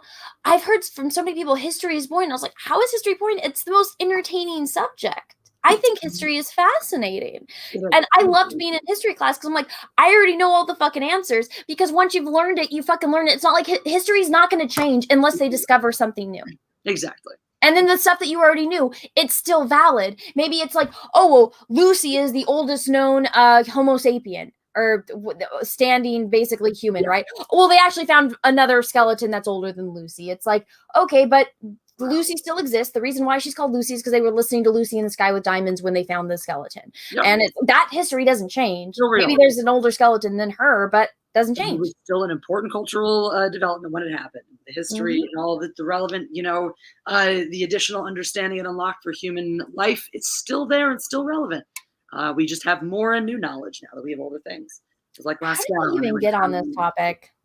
History and swastikas and people. And yeah, I know. How did we get onto the topic of swastikas? That's a great question. It all came back to just letting people be who they are and not calling everyone a Nazi all the time. Yeah. Yeah. Don't I saw I had some super chats come in, so sorry guys, I haven't been as on top of it as usual. Let me read a couple, and then we will change topics and we will talk about Emilia Clarke. So let's see here, which I feel like a lot of these are going to be about the thing. Nikki D, thank you for super chat. Evening, Anna and Jessi. Love your Loki review. Very comprehensive. Do you think the show can get any worse? I think that was the last super chat I read. It probably will. Just when you think it can't get any worse, it does. Detrius, thank you super chat. So is Loki shit? Keep killing it, Chica. And it's a flex emoji. Yes, it's pretty fucking shit. Captain Cunt, thank you for super chat. Didn't get around to looking up your nose. No, it's one of those things where you go in for a consultation, you explain to them what's wrong, and then they start telling you need a chin implant when you're like, I'm in here because I think my friends have been yelling at me that I might have a fucking cancerous tumor in my nose, and she wasn't even interested in looking at my nose. She looked at my face, and I thought she was like assessing it, and I was explaining to her, it's like, well, it's like, I don't know. I was like, maybe it's like a pimple or something, or I don't know, some kind of wart in my nose. Because I mean, I've gotten like a pimple like right here, but it's like one of those ones where it's like, it's not like a whitehead and it swells up and then it goes away, but it's like tender for like a few days. Yeah. And so she's staring at my face and I'm explaining this to her. And then she's just like, I don't think that, your problem is you need a chin implant. And it's like, were you listening to me? No, exactly. And I was like, okay, fuck you. Nerdy Girl creates, thank you for the super chat. Translation: She won't let me to sleep around, but she allowed to. Laughing face. Yep. That guy. Yep. 200 Watt Studio, thank you for super chat. Is it true that the CAPT VAG comic and Emilia Clarke's Patriot Period comic will exist in the same universe like a building Avengers team? I don't know what CAPT or VAG comic are, unless the VAG comic is the Emilia Clarke one. I don't know the answer to that. We were going to read an article to figure that out. So we will find out. Jaden Whedon, thank you for the super chat. Is it a black guy she's getting dirty with? Laughing face. I don't know. Captain Cunt, thank you for the super chat. There is no way the cuck vid isn't a joke. I mean, I hope it's a joke for... I honestly don't think so, unfortunately. That tracks with the type of people I know are out there. Fantastic Mr. Knox, thank you for super chat. Taking abuse like a champ. What a sorry life these type of guys miss. I know. I bet she's a male feminist. Slade Wilson, thank you for super chat. Some men sleep around because we can, even if your lady is a rock star in bed. Well, that's fucked up. Captain Cunt, thank you for super chat. If that's real, he makes Preston P look like He-Man. Oh, God. 200 Watt Studio, thank you for the super chat. Anna, Graham Nolan wants to be loved. He has a wife, guys. Come on. Captain Cunt, thank you for the super chat. Question mark. You finally went to the doctor. You were there. You made it to the end zone, and you just walked out. You couldn't give in 5 minutes to get checked. I did. The woman told her to get a fucking chin implant. If you don't walk out of the doctor's office at that point, then you deserve to get a goddamn chin implant when you go to get your tumors checked out. It's so stupid. There's nothing wrong with my chin. I am one of the #1 people who is advocating for Anna to go see a doctor for this, and even I am 1000% in agreement that she absolutely should have walked out of that bitch's office. Yeah, fuck that. Marcus Henry, thank you for the super chat. There has been a huge feminization of men movement, and it's sad as fuck. Shame all of them, 100%.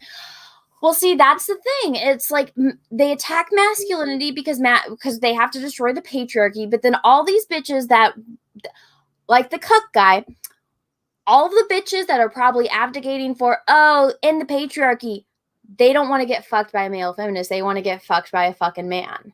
They'll date their male feminists, so they have somebody to cook their meals. And then they'll cheat on him. And do literally everything for them, cancel all their plans, do whatever you want, drive them everywhere, all that shit. But when they want to get fucked, they want to get fucked by a real man. Yeah. And look, the thing is, I don't have a problem with the feminization of men who want to be more effeminate. Just leave the masculine ones the fuck alone. If you want to be soft and feelingsy and live whatever kind of life you want to live, that's great. That's awesome. I think it's wonderful that men feel more entitled than ever before to have feelings and talk about them and, live their best lives. That's fucking great. But if you want to drink beer and chop wood and play on the football team, that shouldn't be a fucking problem for anybody. That's where it always gets me. It's like, the new wave of the new age of things. It can't just be the way it always was, where the young new people want to be something new and then, carry on. It's like, no, not only do we want to be these new things and create our new identities, we have to shit all over and try with every waking breath to destroy the things that came before or that are different from us. It's bullshit. It's retarded. Be a sensitive cuck if you want to be, but don't get mad when my sexy ass boyfriend pounds me into oblivion and he's the only guy I want to bang. Deal with it. Marcus Henry, thank you. Oh, I think I read that. Chief Koji, thank you for Phase 4 MCU. Let's take the unexpected sex symbol Loki Tom Hiddleston and emasculate him for diversity and inclusion. I'm sure the fanboys girls will love that, especially the time-focused story, which everyone loved about Endgame. Yeah, everyone's literal #1 complaint. This is the other problem, by the way, right? And you're talking about Back to the Future earlier. You know, Back to the Future does what every fantasy movie that involves time travel should do. It concocts a few very simple rules and it sticks to them. And the only time those rules come into play, or the only reason those rules were even created, are so they can come into play for plot points later. Well, you have to have stakes, right? So Marty McFly, you know, saved his dad from getting hit by a car, and inadvertently prevented his father from meeting his mother, so him and his siblings wouldn't exist. Exactly. So there's stakes, so he has to fix it. Exactly. Your time, your rules, and the only reason to lay out ground rules for your time travel is to build those stakes, so they come into play in the story later. Unless you're doing deep, intense sci-fi, there's no fucking reason to try to get bogged down in all the details of your time travel and your timelines. And you're And we're not saying that Back to the Future is perfect. I am aware that there's plot holes in it. It's just at least the way that they were trying to tell the story and the things that were introduced, it followed those set story points. And yes, you can go on and say, well, this paradox happened or this paradox happened because of A, B, and C. And so there are issues. I'm not discounting that. But what happens in Loki is astronomically worse than those plot holes that happen in Back to the Future. Endgame already oversteps itself, I think. I think if you take away the whole conversation with the Ancient One, I think you did a much better movie. Because that whole thing tried to establish the parameters for how time travel works in the MCU, but then none of the things that they did followed those rules. And like everything else was like sort of consistent within itself, but then they wanted to make time this larger plot point in the MCU, and it fucking shouldn't be. Time should not. This isn't sci-fi. This isn't like, I don't get what time travel is complicated. It's ugly. It's messy. There's a reason that there's only a handful of solid, good time travel movies, and they're very simple in the way they present time travel. Endgame already overstepped itself with the way it wanted to be timey-wimey with shit. I don't see a universe, even without having seen the pilot. I struggle to see where the MCU incorporates time travel this heavily to a good result. And it sounds like they're not. Well, the thing is, when you're going to fuck with time, sorry to say this, you have to be fucking smart to write it. Because it's not easy to write a plot point that revolves around time travel, because then you introduce so many potential plot holes and paradoxes, right? And so that's why a lot of people, unless they're very brave, very stupid, or very smart, don't really touch it. And there's a reason for that. Because it's not easy. And what they're doing is they're trying to go back and do this for reasons because Loki is bad, and apparently Loki is the only one. The Avengers, it was okay. It was okay. That was the part of the plan, even though they were told by other people that it wasn't part of the plan and shit happened. Loki is the one that did bad, because bad Loki, bad white man. And he gets lectured by women. Trying to fucking survive. Mm-hmm. What a horrible crime. It's so bad. But I digress. Let's continue. Claudia, thank you for the super chat. The MCU used to be gold standard for continuity, consistency, and detail, and now they're about to break it with Loki and Eternals. They already broke it. It's been broken for a while now. Thank you for the super chat. This is for Jesse's great smile tonight. Looking good. Oh, thank you. I feel like they just phoned it in after Endgame. The MCU. Huh?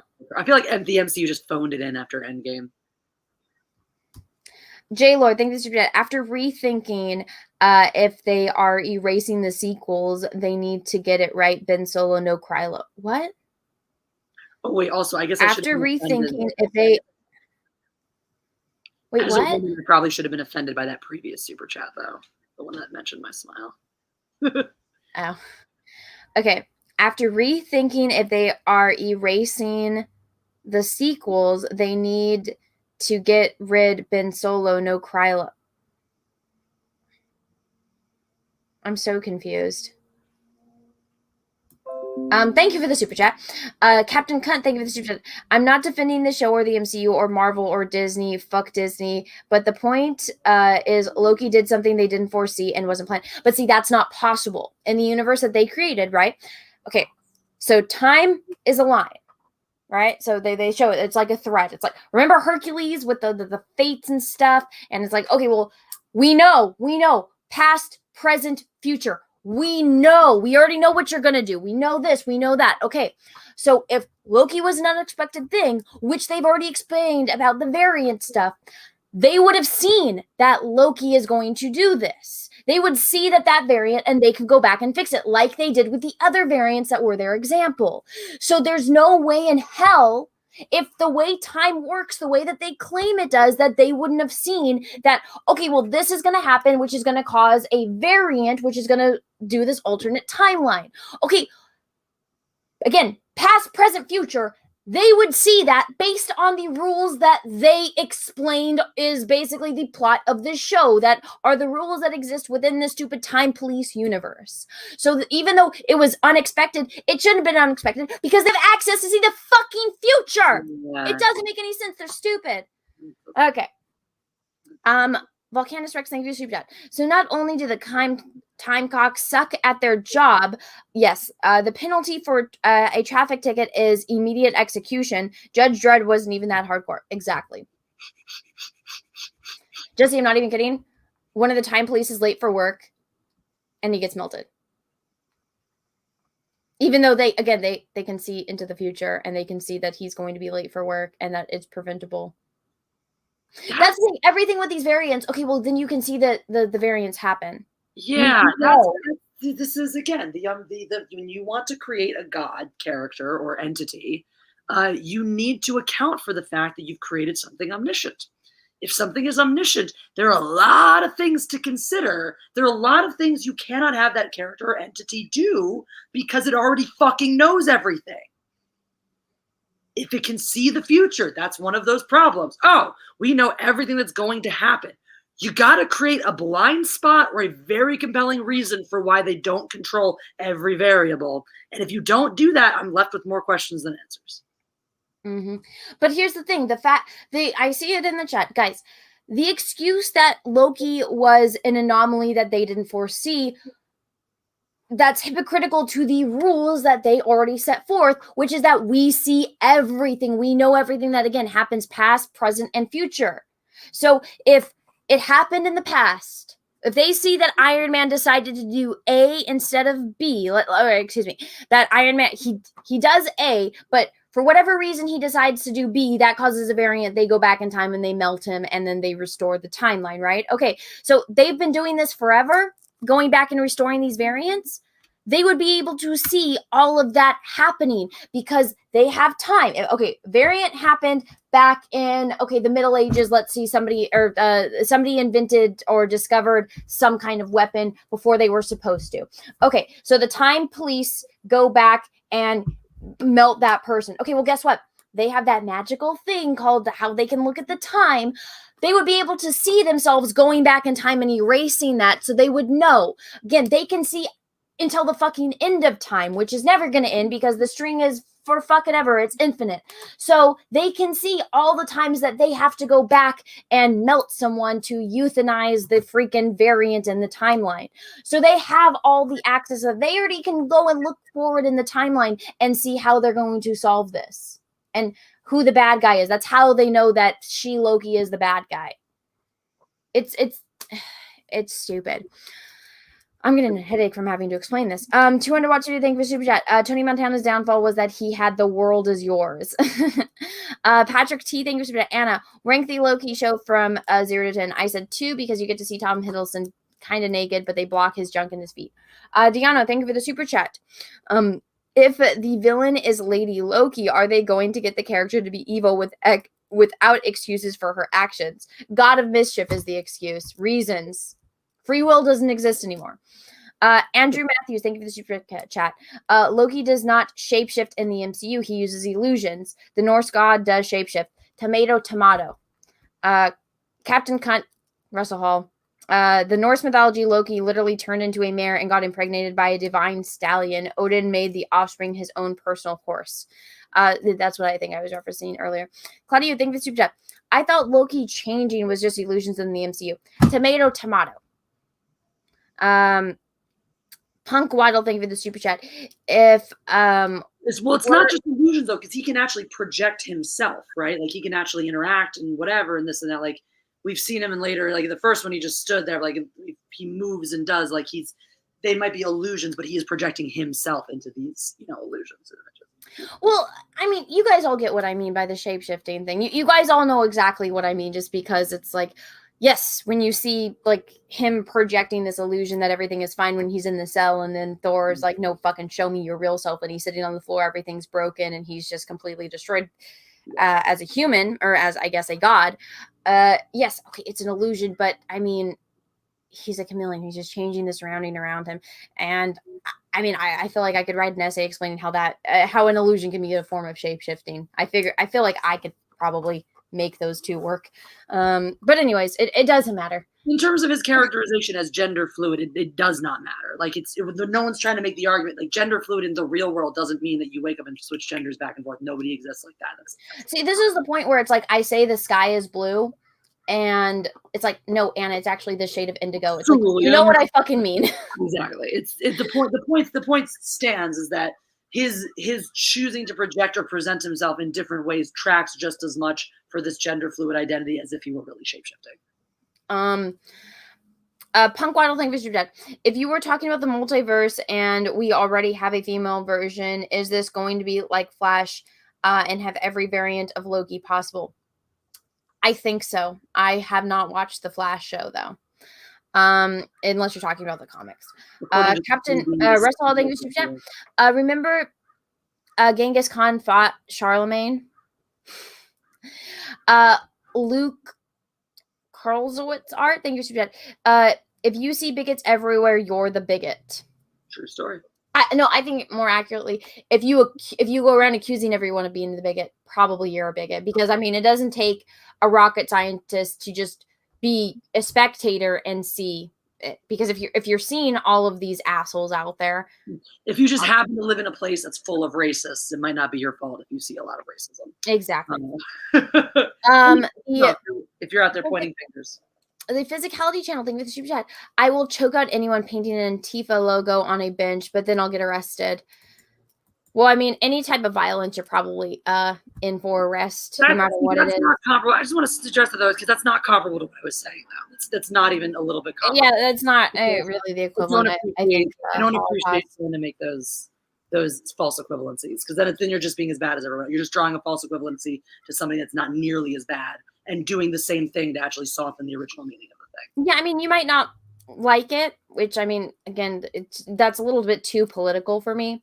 But I mean, I don't see anything going on right now that is the equivalent of the fucking Holocaust and committing genocide. Just calling somebody a Nazi isn't the same as what the actual Nazis did. Exactly. No, yeah, and you shouldn't, because at that point, if you are just punching somebody spray paint Antifa, then you are just being just as bad and committing violence for the sake of violence. Like, well, I'd probably if they're spray painting my fucking house, I'm probably gonna punch them in the face. Oh, sure, it's not your house. What the fuck they're spray painting? I ain't gonna go punch them out. The thing is though, if I punch somebody out spray painting a swastika, I am still gonna get arrested. I'm still gonna get charged and in trouble for committing assault. I've just elected, and I know that, and I'm okay with that, and I should. Because it still isn't a legal justification for me to commit an act of violence. I have just made the elective decision that it is such an egregious and heinous thing that I am comfortable with accepting the consequences of assault that go along with it. Now, if you feel that way, that's showing by Antifa, that's your business. I don't think that it's an equivalent thing at all. I don't think that anybody really is that encompassed by the hurt and brutal rage encompassed when somebody wants to like draw a swastika at a synagogue by somebody spray painting Antifa on a park bench. But hey, maybe you lost your entire family to Antifa. I don't know. Well, I feel like as far as from what I've seen on like Twitter with like Antifa, it's like a bunch of, I feel like, I don't know, weaponized hippies and kids that don't really get the way that life works, or they do, and they're motivated by their motivations, which I don't really want to get into. But as far as I'm aware, they're not loading people up onto trains and taking them to camps to work them or to gas chamber them. Central organization. I mean, that's the biggest difference, and this is like not political at all. But one of the biggest differences, you know, when you're talking about Antifa, there is no central organization. There are like you can become a card-carrying member of the Ku Klux Klan. That's a thing. there is no membership to Antifa. There is no actual membership there. So it is just functionally different. While, like, yeah, people who embrace violence are wrong and bad and terrible, it is a different threat to be a bunch of different people who, like, take up this title here and there and chat with each other online and then go vandalize some shit or hurt people, which is not right and is not okay, and they should be punished to the fullest extent of the law for that. Hey, however, listen, we're not, I don't want to talk about this. Hey, sorry, Jessi. Guys, I don't like talking about politics. If you guys don't want to hear about politics, if you don't want to hear Jessi's opinion about politics, because Jessi is far more versed in this than I am, don't send me super chats that make us talk about politics. I have no interest in it. As a matter of fact, I feel like I should just go block any fucking words on my channel that bring up fucking politics, and you guys can't send me super chats about it, which, by the way, I appreciate the super chat. I don't want to get into this. When we're talking about using stuff in TV shows and how it's having an effect on culture by not knowing history, that's a different thing. But I don't really want to argue the semantics about something that I don't want anywhere near my fucking channel. I'm irritated. We're not trying to defend them. So don't make me defend them or defend what it is, or punching someone in the equivalent of that to fucking Nazis in Nazi Germany. I don't want to get involved in it. I've made that explicitly clear on my channel over and over again.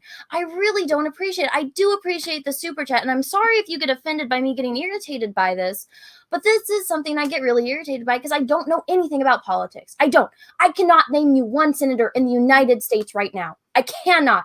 If they weren't in a fucking movie that came out in the 90s or the 2000s, I don't know who they are. If they weren't in Star Wars or Star Trek, I don't know who the fuck they are. Because guess what? I don't care. I don't fucking care. So please don't send me super chats about politics. I do not have any interest in talking about them. If it somehow is in a Marvel movie or in a Star Wars movie, and I have to talk about it because it's so out of place in the Star Wars or Marvel movie, that's the only time it's appropriate. I don't want to talk about this, so please don't bring it up. I'm moving on. We're not talking about this anymore. Let's see. Rental Phantoms, thank you for the super chat. SJWs, I'll punch a Nazi if I see one. Drake meme, Jewish female sword fighter, I'll punch a Nazi if I see one. Thank you. Captain Cunt, thank you. Russell, thank you. So are you going to do it? So what are you going to do about the polyp? I don't know.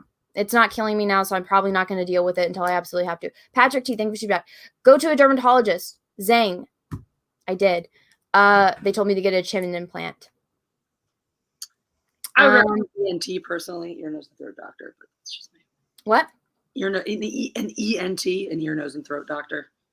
Oh, no, I went to so my thinking is I don't think it's anything bad, which is why people are kind of getting mad that I'm not taking it seriously. Well, I don't feel like it's anything bad. And the reason why I went was because I have a friend that literally works, that's a fucking nurse, that said, oh, she recommended me going here because she knows I don't have health insurance, and she says it's a free consultation, and if you don't think that it's anything wrong, it's not bugging you aside from the fact that it's there, maybe go see if it's some kind of growth that a dermatologist could just cut off for you, and kind of like my skin tag, right? Which I was going to bring up too, which is why I went there, right? There's a reason which I explained, but I guess whatever.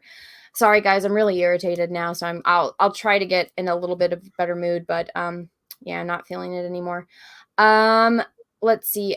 Luke Coralzart, thank you so much. SJWs will always want to jock over a male feminist.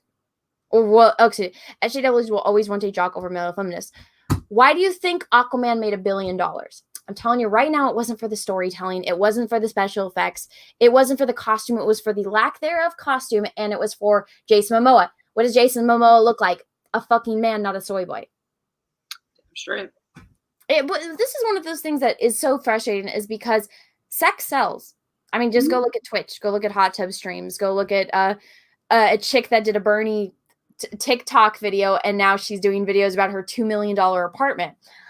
It's because people pay money for things that they like, that they get sexually turned on by. And the same thing goes with women. Henry Cavill, super simp here. I will give whatever money I have to that man. I will buy his action figures. I will buy his merchandise. I will watch the shows. I will sit there and spend hours editing the show so there is an Anna cut of The Witcher. Right? I'm excited about the Highlander, even though I'm very much against the remakes of the 80s. If Henry Cavill's in it, I'm seeing it and I'm paying for it. You and I went and saw Aquaman together, Jessi. They false advertised. They made it seem like Jason Momoa was going to be shirtless that whole movie. 7 minutes. Yeah, that was false advertising. I feel gypped. I think that I would enjoy that movie so much more if he didn't have his shirt on the entire time. I concur. That would have been a much better movie. And guess what? You know what? That movie probably would have made $2 or $3 billion if he was shirtless the whole time. I concur. Absolutely. But that's a funny thing. Sex sells, and it's okay for women, but it's not okay for what women want to see, which is manly. Yeah, it's bullshit. Like, it's totally fine to keep sexualizing us to the ends of the earth, but yeah, no, we can't. We don't get any man candy, really. Well, no, what I mean is it's okay to sexualize the men. Like, it's okay for all of the guys in the MCU to work out to where they look like fucking gods. To the point, you mean the stuff where it's like we're actually allowed to hurt them physically, like permanently, by bumping them full of steroids to make sure they look a certain way and fill out the costumes, but we have to cover up all the women and put them in potato sacks? Yeah, exactly. So it's not okay for men to have something to look at because, that's you're being sexist against women. But it's like, well, look, you're literally treating all of the men like they're objects. Dude, the social justice Jason Momoa is just an object that they use to make money because they know that women think he's hot and women will pay to see him. The social justice crowd has said the most vile, objectifying things about men that I've ever heard. I love objectifying men. Let me just tell you, I'm very good at it. But like the things that, the same fucking SJWs that want to talk about, oh my God, women and this and that, and what it means to be respectful and decent and whatnot, say the most disrespectful, vile shit when they want to get their rocks off to some sexy man. Well, look at what all of the male feminists say to me every single day. It's like, okay, well, you're an unattractive, overweight white man. And I'm like, I'm a lady. I'm also not overweight. And according to my boyfriend, I'm not unattractive. And then they're like, what do? You're a pick-me girl. And it's like, okay, sexist. Again, didn't you just hear I had a boyfriend? I'm not really looking for anyone to pick me. If anything, I already got the guy. And we picked each other. That's kind of how relationships work. And then they just constantly move the goalposts. Then they go to, you're a racist. And it's like, how am I a racist? Oh, it doesn't matter. Oh, you're a pedophile. And it's like, what the fuck is wrong with you weirdos? Yeah. I'm not even kidding. That's literally the evolution of the last cancellation of me on Twitter. I was an ugly man. Then I was a pick-me girl. Then I was a racist. Then I was a pedophile. Then I was a whore. That's what male feminists have said to me on Twitter. That's delightful. What gems, what shining beacons and pillars of society that we should all be taking our moral cues from. Okay. I don't want to talk about this, Russell Hall. I appreciate the super chat. If it wasn't a respectable place, I wouldn't have gone there. There's a reason why certain people in certain places offer free consultations. Do you think that this is just a walk-in? No, I got recommended to me by a friend who is a nurse. It's not like I went into a van that had free candy written on it. I'm really irritated right now, and I'm not really in the mood for any of this. I do appreciate the super chat. I don't mean to get mad at you. I'm already mad for the stupid political shit, and I'm sick and tired of hearing about this, but I do really appreciate the super chat. And I'm sorry I'm in a bad mood. Usually I could take the joke, but right now I'm just not in the mood for it. But thank you for the super chat. Anna, you went to a doctor who offers free consultations. Why do you think it was free? Why is Twitter or Google free? They want to sell you something. Appreciate the super chat. I'm not in the mood. I just explained it. Okay, here we go. Let's see. Claudia, you think this is about the MCU is also introducing vampires with Blade. I can't wait to see how they explain that. Also, it's not rated R. Fail right there. Yeah. Well, okay, honestly, when it comes to the ratings, I understand because it's something that they want everyone to do with all ages. So here's the thing. You can do a very good movie that has very intense undertones, that has those very, where you're sitting there and you're like, oh my God, on the edge of your seat with that anxiety stakes, right? Okay. The Sound of Music is rated G. Go watch this. So Jessi, Peaches saw this for the first time because when what's his face died, I was like, oh, let's watch The Sound of Music. And so he'd never seen it, and so he fell asleep because it was a musical. And then he literally wakes up when they're having the party, and the guy's yelling at him about not having the Nazi flag.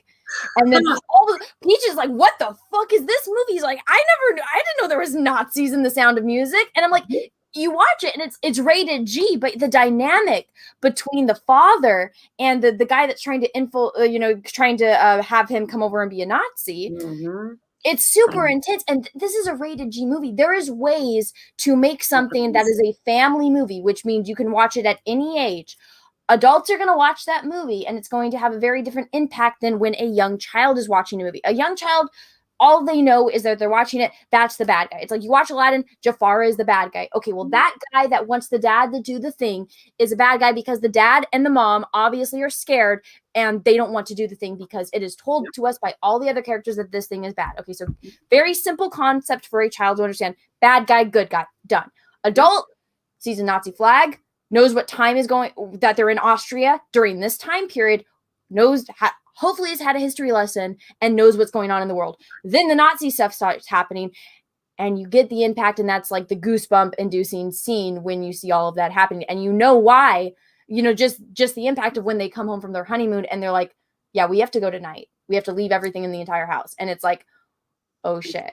That movie's rated G. So there's a way to do, if you want to have a vampire movie that has all that intensity in it with Blade, there's a way to, if you are a good writer, and you have those limitations of it has to be appropriate for all ages, you can do that if you are good at what you do, which a lot of people in Hollywood are not anymore, unfortunately. Anything you want to add to that? No, I think you said it really, really nicely. I think Sound of Music is a great point about something that has those incredibly heavy themes, but all proof for all ages. And you're right. While I do think there would be a lot of fun and a lot of value in being able to go full tilt R-rated, Blade movie, I also think that there's that laziness. I think it's better. I think that's actually a better challenge to create a Blade vampire movie without an R label on it, because you will have to figure out how to bring those themes, those elements, those kills into the film without just relying on, I don't know, 4 hours of a fucking ridiculous Zack Snyder blood splatter that's supposed to somehow make me more impressed with the Snyder cut. No, I feel like my standard is you have to have good writing. And so as far as acting, because you can have an actor and actress that's not very good, but the way that it's edited, like I didn't know that Uncle Owen and Aunt Beru weren't good actors. I didn't know that until I found out that they were just, Americans in England are not good actors. They're like literally the bottom of the barrel, and it had to be edited in a way to make it watchable. I didn't know that. So it's like, maybe you don't really necessarily have to have good actor and actors for all of your parts. You have to have, the writing is the number one thing. You have to have a good writer, you have to have a good director, and you have to have a good editor. And those three things I feel like are the most important to make a movie. Because you might have a bad actor, but there could be a way that it's edited to make it look good. Heck, there's plenty of people on YouTube that are absolutely terrible, but they can spend, I don't know, thousands of dollars a month on an editor to make them somewhat entertaining. You do need a modicum of talent for your leads, at least. Yes, that's why I said not all of the actors. Yeah, but you don't need 20 good actors. You need maybe 1 or 2, and then 18 people who are fucking there. I made the piece I made when my senior film for high school or for college. Mostly not professional, like people who were there for acting, mostly people who did it casually or, were just willing to be in my movie. And like some of the editing helped it, some of the directing, some of the moments where if you have a good enough director, if you have good writing, you have good editing, yes, you can bring a better performance out of your actors and the actors that you have. You can fix things. You can change things. You can change the pacing, the delivery. So many things can be fixed if you have a little bit of talent, just a little bit of talent. I feel like my favorite movies are the ones that are done that you find out later under such intense constraints. Yeah, exactly. I always think constraints are the best thing for filmmaking. I always say this. I always say when people work with constraints, when they work with parameters, that's why I really want to see a Tarantino Star Trek movie, because even though, the more time goes on, the less and less we're likely to have it. Is because I want to see this guy who makes these balls to the walls things where I think he gets overly self-indulgent sometimes. I want to see him work within those parameters, because when he does have parameters, I think he makes his best work. That's all someone like Zack Snyder, who I don't really care for as a filmmaker. I love the 300. I think so. Somebody like that who's a really that was a lot of female fan service there. There was. That's something I don't like. That's something I don't like about Zack Snyder. Actually, those additions I did not care for in the movie and in general. I don't like his male gaze. I think I don't have a problem with the male gaze. It's just his particular male gaze. He likes very infantilized women, and I don't like that. He likes women who his female characters get their strength by being kicked down and then they take it back, which I'm fine with. I like the way he does that a little bit in Sucker Punch, but I don't like the way he does it with, say, like the Queen in the 300.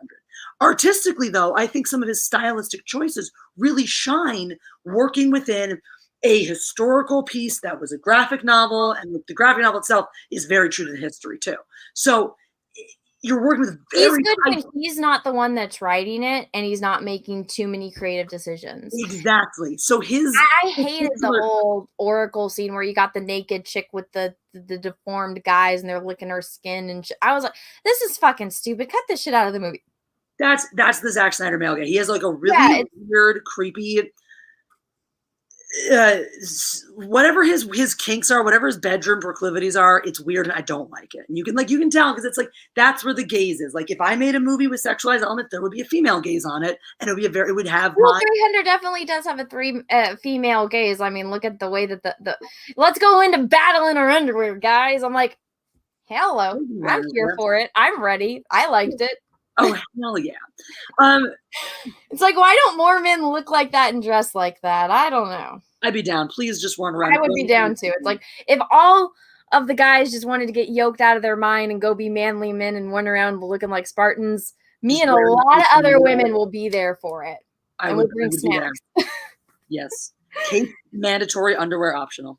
I'll leave something up to the mystery, I guess. I mean, okay, before it became a tent city, I mean, that's one of the things that was iconic about Venice Beach, and specifically the portion of it that was called Muscle Beach. You get all of the hot guys that want to show off their sexy muscles that they worked really hard to get, and there's literally like a little fucking workout little arena thingy on the fucking beach. And then it becomes a different kind of tent city, if you catch my meaning. What are you? Oh, gross, Jessi. TMI. It's a tent. Oh no, so finger, guys. That was my finger. I don't have a real penis, and my clit is not that big. Oh god. Okay, I'm gonna start going through some more super chats because we derailed. J. Lord, thank you. They need to get rid of Ben Solo if they are in fact erasing the sequels. They need to get rid of everything that they did. They're not actually erasing the sequels. They're just going to quietly move on from them. But I agree that Ben's... No, that they're doing the world between worlds, and they're doing the multiverse thing that Ezra went back and saved Ahsoka. So one timeline with Rey is one, and the other timeline is another, which is actually what I think is happening. I think that the Disney sequels are the ones that happened when Ahsoka died. And then the ones where Ezra pulled Ahsoka out of the world between worlds thing is the one that the Mandalorian is down. That's why Ahsoka is there. Do you think they're actually clever enough to take that way out? Yes, because Dave Filoni was the one that implemented it, and he knew what was going on with, I guess, what JJ was doing. And that I tweeted this after I watched the Mandalorian season 2 finale, and everyone's like, "Anna, you're stupid," and I was like, and I straight up said, I'm like, this isn't what I would do. This is after me watching them and observing them for years now. This is what I think they're doing. And I'm tweeting this right now. So in a few years, when I'm proven right, you all can say fucking sorry to me.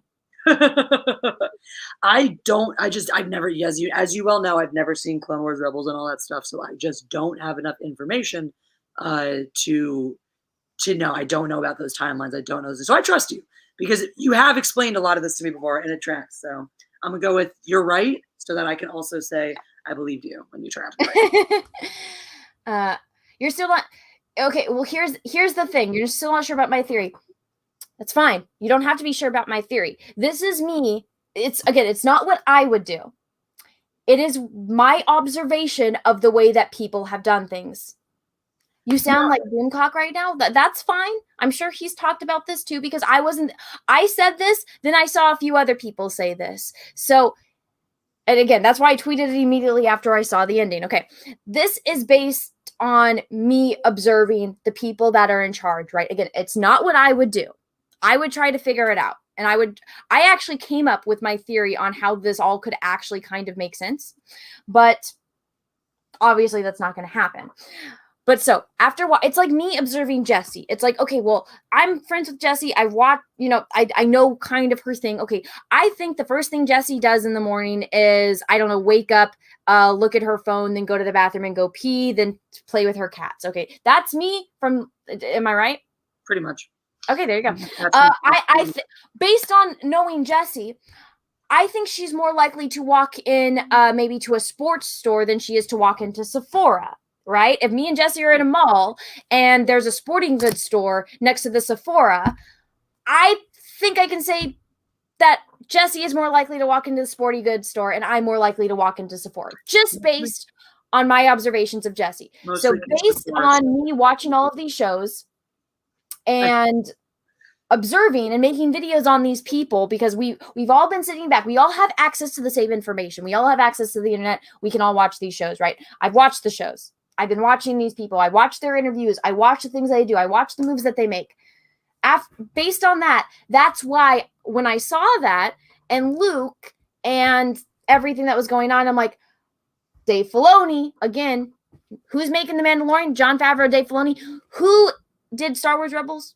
Who introduced the world between worlds with the Jedi Wolves thing and brought Ahsoka back because that's his baby and that's his character? Dave Filoni. I mean, what's this whole thing with timelines and stuff, and then maybe doing this and maybe doing that, and maybe some things aren't making sense plot-wise, fitting in with certain things.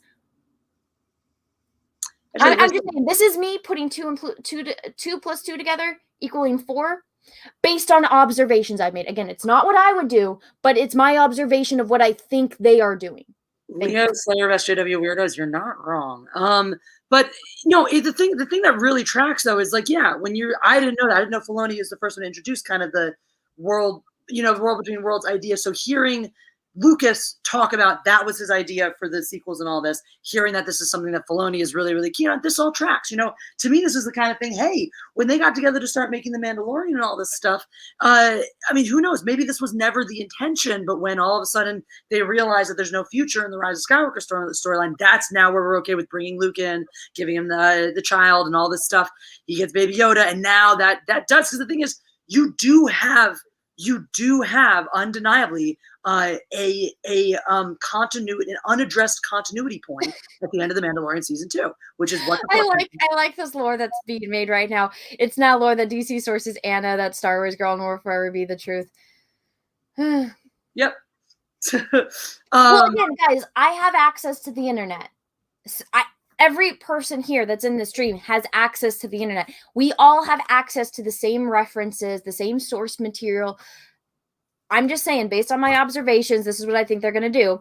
I tweeted it out immediately when I saw that happen. I got hundreds of people telling me I'm fucking stupid and that never happened. And I'm like, you didn't watch the show, did ya? I have people in the community telling me that I'm stupid, that's not going to happen. And again, I specifically said, based on me watching Dave Filoni and the way things are doing, they just retcon the sequels and they're going to do a multiverse thing based on the world between worlds thing. That's what just happened. And I swear, I might look like a fucking idiot when I tweeted that. I'm going to look like a fucking genius. It's like that episode of Frasier where Niles and Mel have to like have their little wedding thing, even though they broke up because Daphne and him finally realized that they both loved each other, and he broke up with Mel, she broke up with Donnie, called off her wedding, but Mel's like, we have to save face, so we have to have our wedding reception party for all of my friends, and his dad is standing there, and they're like, oh yeah, they're going to be a happy couple, and his dad's like, or not, maybe not, you never know, and then they're like, what the fuck are you doing? He's like, I'm going to look like a genius in a month. Remember when you told me about the Clone Wars and all the stuff that happened there way back before Mandalorian season 2 even came out, and I was like, oh, they're totally putting Ahsoka in this to introduce a backdoor spinoff to where she's gonna have her own show and this, that, and the other. And everyone thought I was crazy for about 2 weeks until someone else made a video based on his sources. Oh, that's a can of worms I don't want to get into. But yeah, that actually happened on a Matriarchy episode.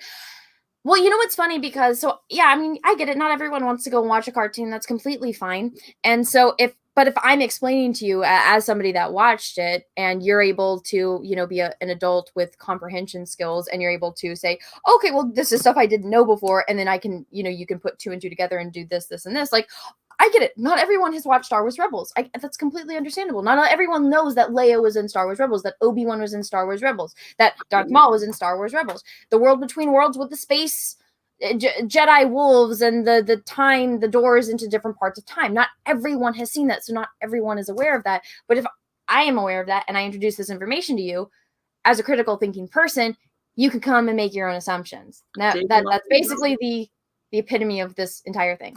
David Walsh is right. Real fans always look crazy to fanboys and fangirls because we actually care about the material, not just. Jessi, I bookmarked this fucking tweet because I'm like, in a few years, I'm gonna look like a fucking genius, and I'm gonna retweet everyone that said shit to me. I don't care if that's petty.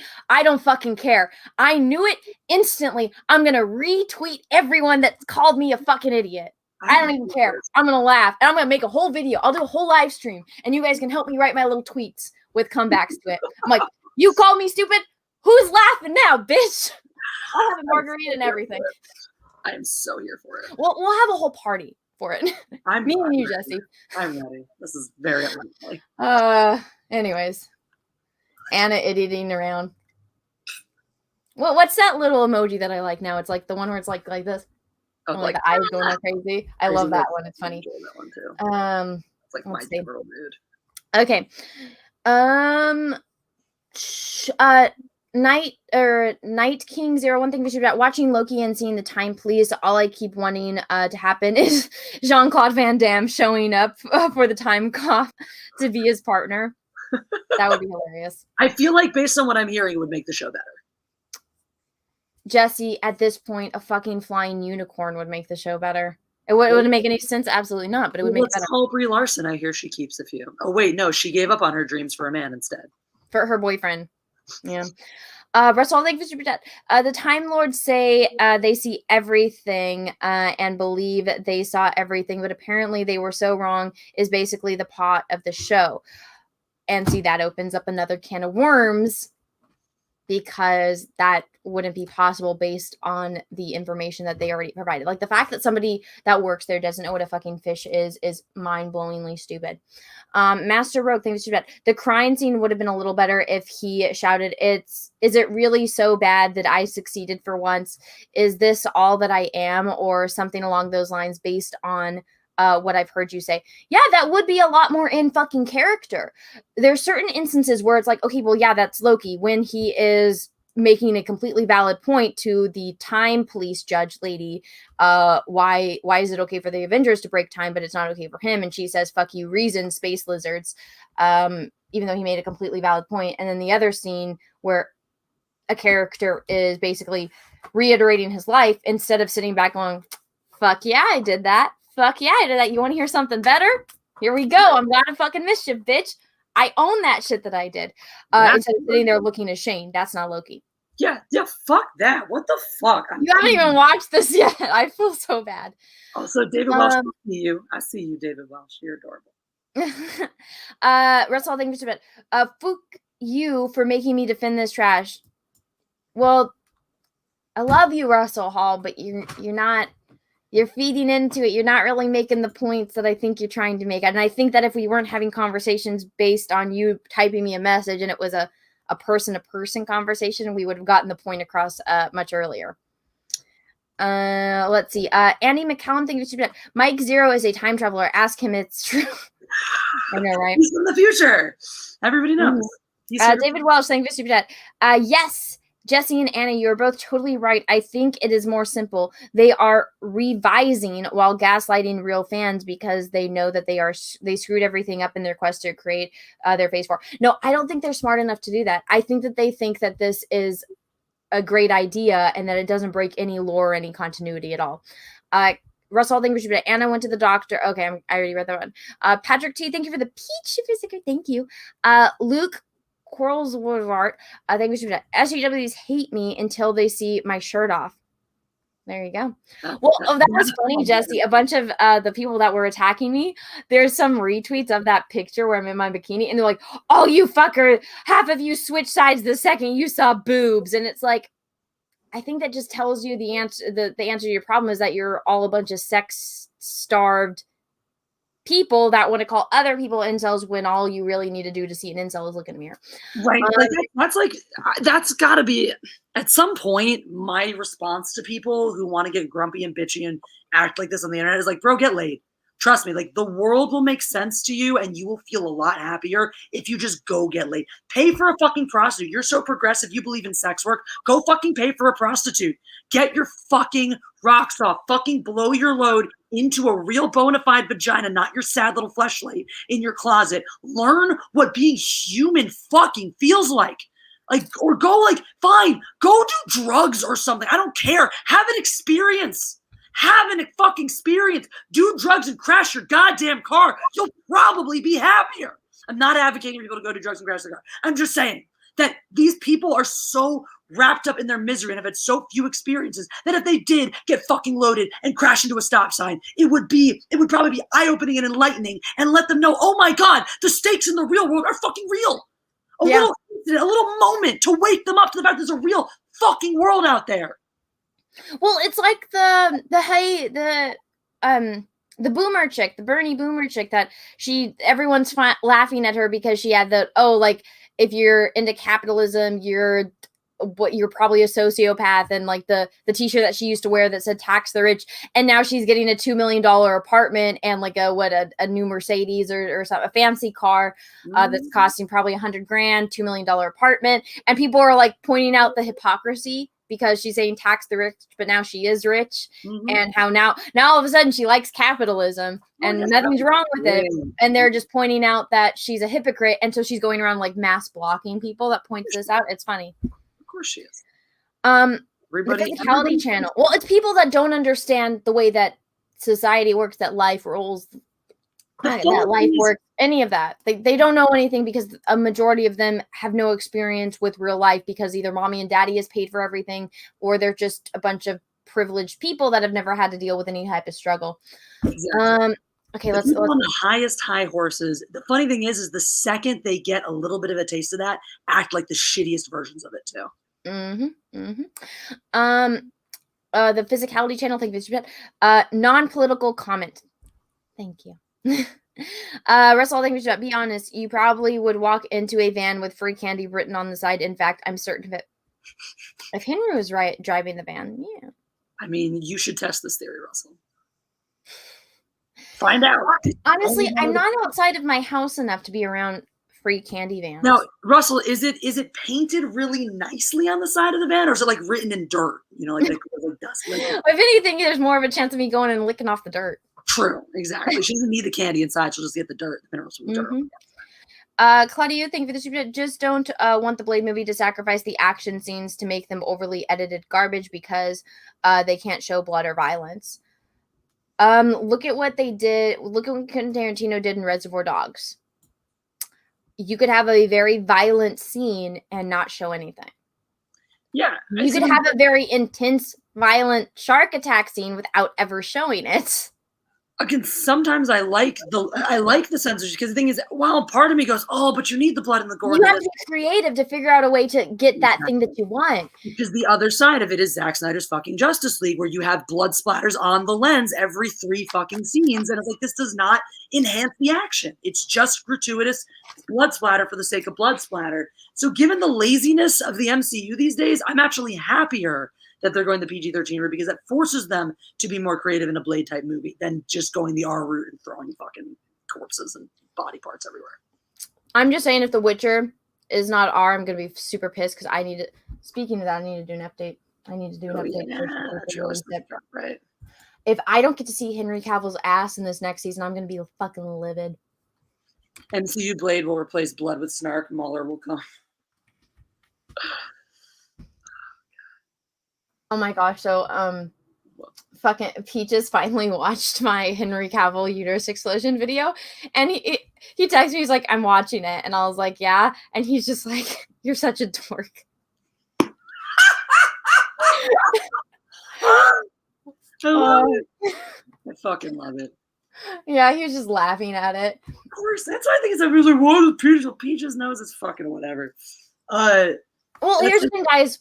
I do that to Peaches in real life because I think he's sexy as hell. Well, there you go. That's like Jeff talks about boobs on his show. I talk about dudes here. The camera goes off. That's the thing. You guys don't see what Hannah says to Peaches when the camera's off. So, or what I do to him. That's true. That's the part they really need to see. Kim can tell you now that she lives, a door down. She's. Fuck, I can tell you when I was helping you move. I'm like, Jesus fucking Christ. Oh my God. I'm like, Tulip is a baby. She doesn't need to see this. Let's see. Russell Hall, thank you. You want to see a Star Trek uniform without shoes? I have. Cobra Viper, thank you for super chat. I know these people. Odd showed up. I know these people. ... Odd that showed up in my suggestion. Hello. Russell Hall, thank you for the super chat. Real Spartans went into battle in short skirts and no underwear. I like it. That would have been a much. I don't know if I kind of. The undies thing is nice, but if they were in skirts, because they did a lot of jumping, you might have been able to see a little bit. Little tease there, little flip up every here and again. I mean, you need the mobility, you need to be able to stretch those legs out. I am so ready to see Henry in a kilt. Yeah. Like everyone that's complaining about the Highlander getting a remake, I'm like, shut up. I have had a bad couple of years. Throw me a fucking bone. Hollywood is 100% making this movie for me. I feel like the universe is like, Anna, we kind of fucked you over. Everyone keeps dying. Here is something for you. And I'm just like, thank you so much. Just let me see Henry as the Highlander in his full glory. It's kind of like, hey, Anna, we're going to make crappy remakes anyway, so what if we make one where Henry Cavill gets to run around as a sexy Scotsman? Yeah, I mean, we're going to do it anyway, so we might as well do something that will bring you joy instead of just piss you off again. I'll do a review video. I'll wear my Super Sin outfit. You guys will get something out of it too. Let's see. Patrick T, thank you for the super chat. Cheers. Cheers with my Mio. Cheers with my now empty water. Oh, okay. And I'm sorry, Patrick, if our PDAs ever make you uncomfortable, but we don't do them all the time on camera.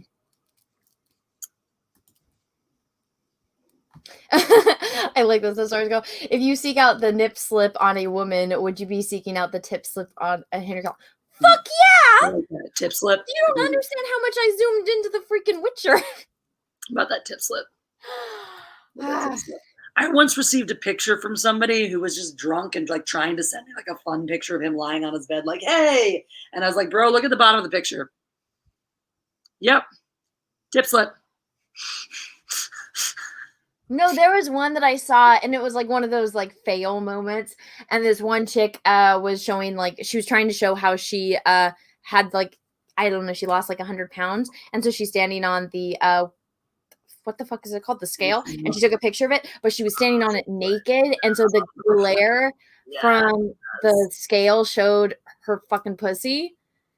And so she's just like, she's like, I was really happy because I lost 100 pounds, but then I accidentally shared my vagina with the whole world.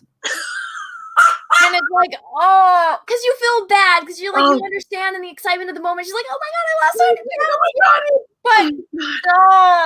But I was like, wow, that hurts me. I feel for you, chick. Feel that. Oh God. Yep. We've all worried about doing that. We haven't all done it. We've all worried that we've done it.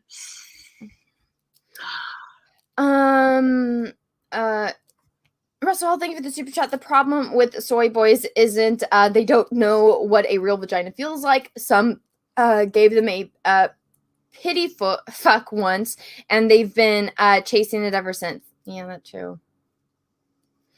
Let's see. Claudio, thank you for the most violent PG-13 I've seen is Casino Royale. That was a PG-13. Andy McCallum, thank you for the Mike's future sources are no longer valid. He has altered the timeline too many times. Chickens now wear dressing gowns because of him. Damn you, Mike. So the thing with Mike Zero that I discovered, specifically because of Peaches, was if you are a normie which there's a lot of them out there. There's 7 billion people in the world. Not all of them are into Star Wars, and not all of them, pay attention to everything.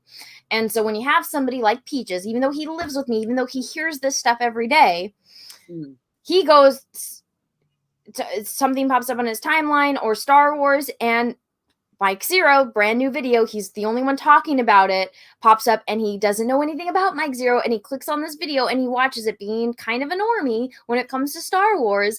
And I'm in the kitchen and I'm making myself, food, and he's just like, hey, do you know who Mike Zero is? And I'm like, and I'm just like, where did you hear that name? And he's like, oh, I just watched this video on it. Did you? And I had to explain to him that this is a person that literally just, he's doing it for a living. I respect the hustle, dude. And he's not making content for us. He's not making content for everyone in the chat. He's making content for literally people that don't know anything about Star Wars, that are just casually maybe Googling and something pops up on his feed.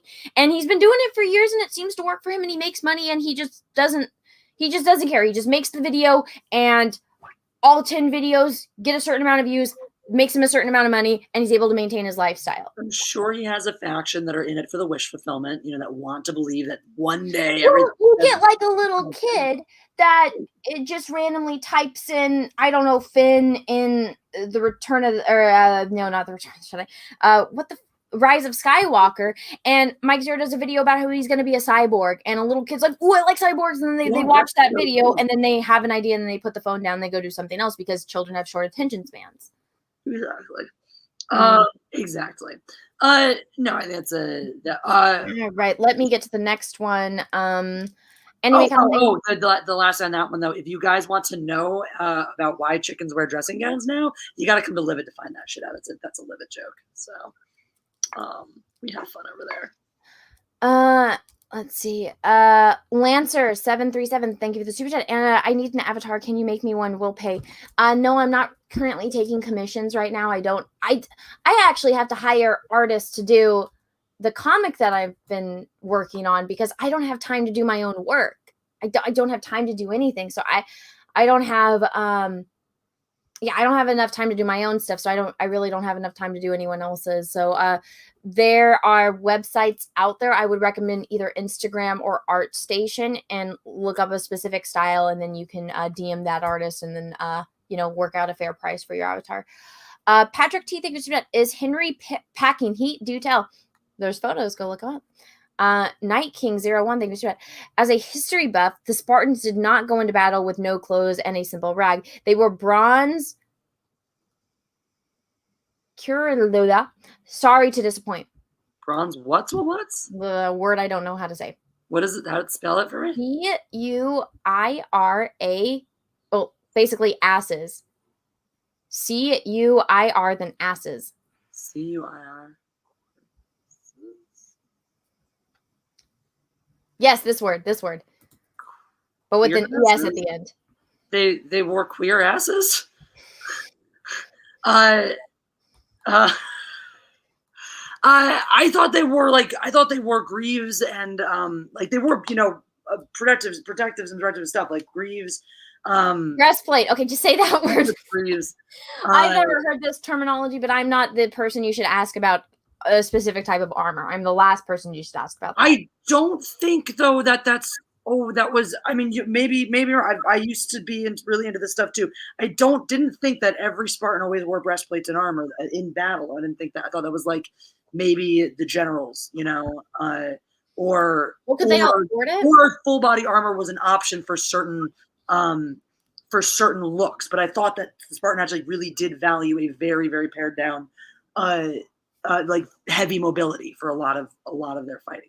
I could be mistaken on that. Cuirass, upper body armor. Okay, cuirass, right? That's cuirass. Several breastplates. Okay, so is it like where it's like it's not a full plate of armor. It was like just pieces that cover the part. Yeah, that was my understanding. Spartans basically wore very mobile pieces of armor. So you'd have on like your greaves on your legs, your gauntlets on your arms. You'd have something, a broken sort of breastplate, something to cover, like these parts of yourself. And then, something over the junk. But that was my understanding.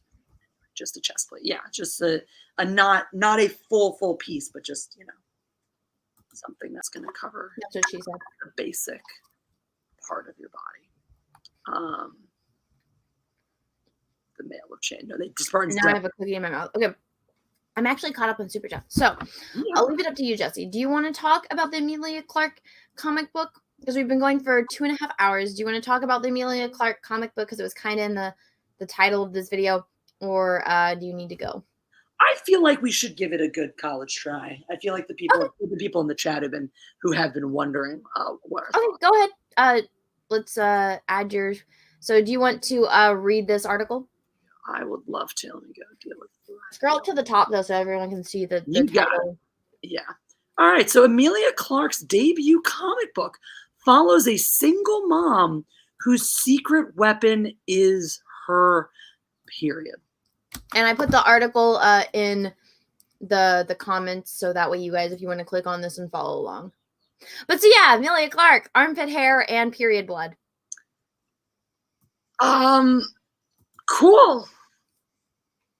As a kid in London, Emilia Clarke got a distinct vibe from her local comic book shop. No girls allowed. The Emmy nominee and lead of HBO pop culture juggernaut Game of Thrones was therefore doomed to spend her adolescence reading hand-me-down comics from her older brother and meeting Caped Crusaders on the big screen, she said. I read a lot of fantasy novels full of rich worlds as a child, like Lord of the Rings. That was always the place my imagination would gravitate towards. Later on, when I went to Comic-Con for the first time at 22 with Game of Thrones, I was amazed at what I saw, almost entirely men. Later, as tides turned in the industry. Which is completely bullshit. Yeah, because I was you can go look at pictures of Comic-Con and see how many fucking women were there. But to be fair, here's my thing. When she was at Comic-Con, she was on a panel, right? Yeah. How many women are going to sleep in line to get into a panel? I know. I'm assuming some, but I'm assuming a majority of the people that have been reading Game of Thrones that are going to sleep and wait in line for days to get into a Game of Thrones panel for exclusive access and seating are probably going to be men. And I don't think there's anything wrong with that either. A lot of women, I think, are either maybe they're going to go, maybe there's some women that were waiting for Game of Thrones. Maybe there's some that are shopping and looking at some. Maybe there's a lot of women that are cosplaying. Maybe they're in other panels because Game of Thrones was not the only thing coming out. True. The other thing with Game of Thrones, too, it's like, yeah, when you depending on who's on that panel, a lot of guys at Comic-Con show up to those panels to see the sexy women that they're into, that they drool over on the screens. The women are lining up for the Supernatural panel. The women are sleeping outside waiting for the Supernatural panel so they can cream their pants over Jensen Ackles and Jared Padalecki. They're waiting for the Aquaman panel to see Jason Momoa. Exactly. I have friends who waited for fucking ever for the Supernatural panels and stuff like that. A lot of women doing that. You're right. Game of Thrones is going to attract a male-centric audience, probably largely because of the panelists, people on the fucking panel. Because let's not kid ourselves that Emilia Clarke being, attractive was a huge draw for so many people in Game of Thrones. God, if I had a nickel for every time I heard someone tell me how hot Emilia Clarke is, great. That's awesome. Go watch the show. It's more than just Emilia Clarke being in it and looking attractive, I guess. Well, it's like you have completely naked women, but you don't really have. I'm sorry, but the women in Game of Thrones are far better looking than the men. Yes. And there's a lot more good-looking women in that show than there are good-looking men. And so, as far as us, I mean, me, honestly, as out of all of the men, he's not really my type, but out of all of the men on the show, I'm like, well, Jamie's probably the best looking guy in my opinion. Yeah, or Richard Madden, who got fucking killed off early, which, I mean, that's the way the story went, so I'm not nicking that. But I'm like, but how often are they actually shirtless or naked? Not very often. We actually lose a lot of the times that Jamie would have been shirtless from the books too. Like a lot of that. There's a lot more shirtless Jamie in the books that did not get translated in the movie. No, I agree with you. But Jamie, to me, is not even like, yes, okay, he's a very handsome man, but he doesn't become attractive to me until he starts becoming good. I agree completely. That was actually a huge thing I had with him actually, it was a complaint I had about him in the show from the get-go is in the books to me, in spite of the way he's written as this heartthrob and all that, he doesn't become attractive to me in the books until he starts going through that change. I actually hated it in the movie. Like, he is too likable too early in the show, in my opinion. But no, all the would-be heartthrobs too are either like did not cast attractively or there and fucking gone. Like you have Oberon, who could be a sexy, dark-skinned, sexy man, and he gets his face crushed in and all that shit. I don't even remember what he looked. Who the actor was that played him in the show? Pedro Pascal. Oh yeah, duh, Pedro Pascal. Fuck yeah. So I'm like, yeah, that was like, but he gets he's there for like 2 episodes and then gets his face crushed in. So that's like your would-be sex. Probably you got fucking Jason Momoa in the first season, who lasts all a handful of episodes before getting dead.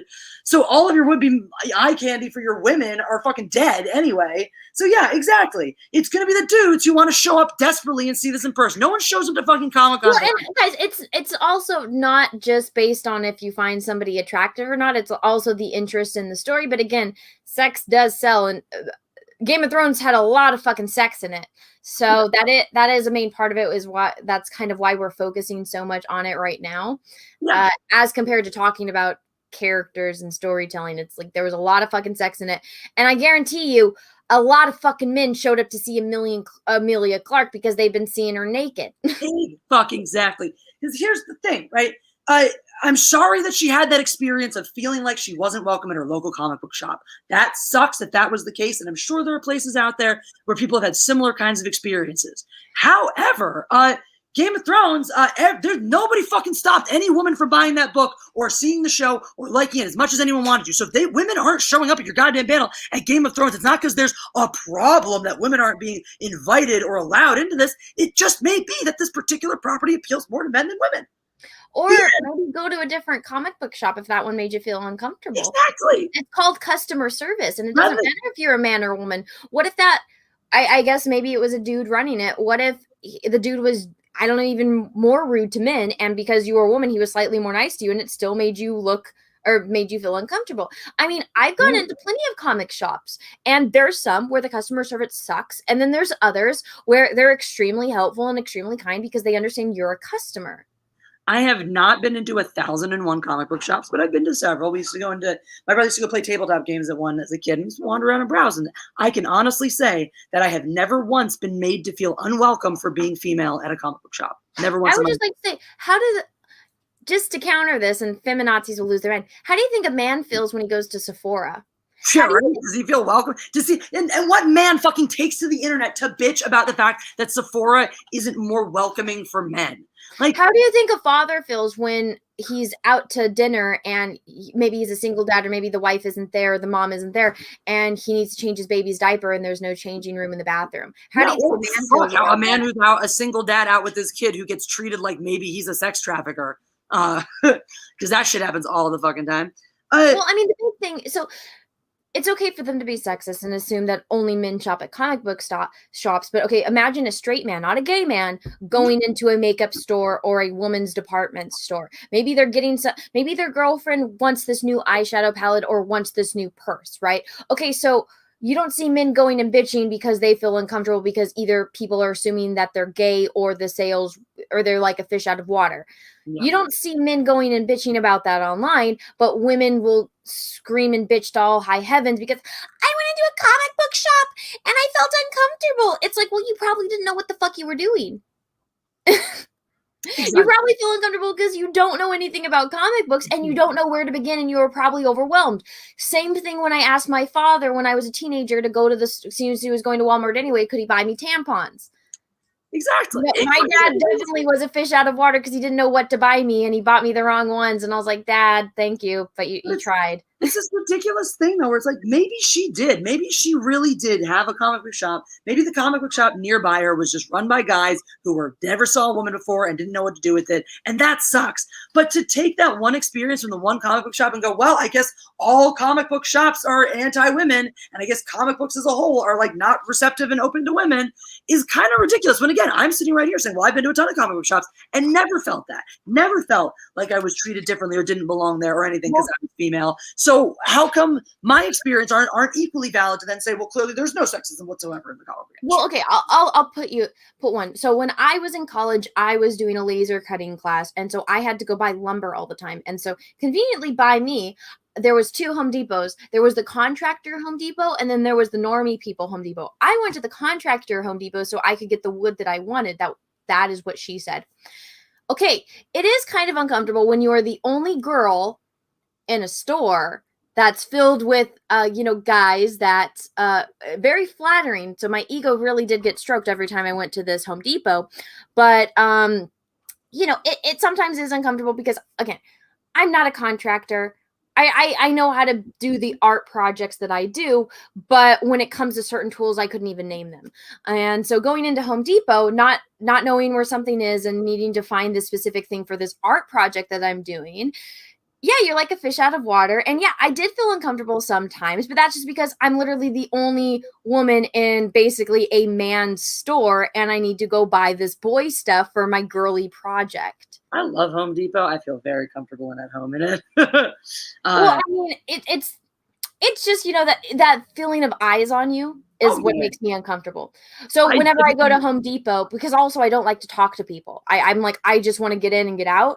And people talk to me because for some reason people think that I'm nice enough to come and have a conversation with, when I'm just like, I just need to get in and get out. Please nobody talk to me. And whenever I'm like, please nobody talk to me, is when everybody wants to talk to you.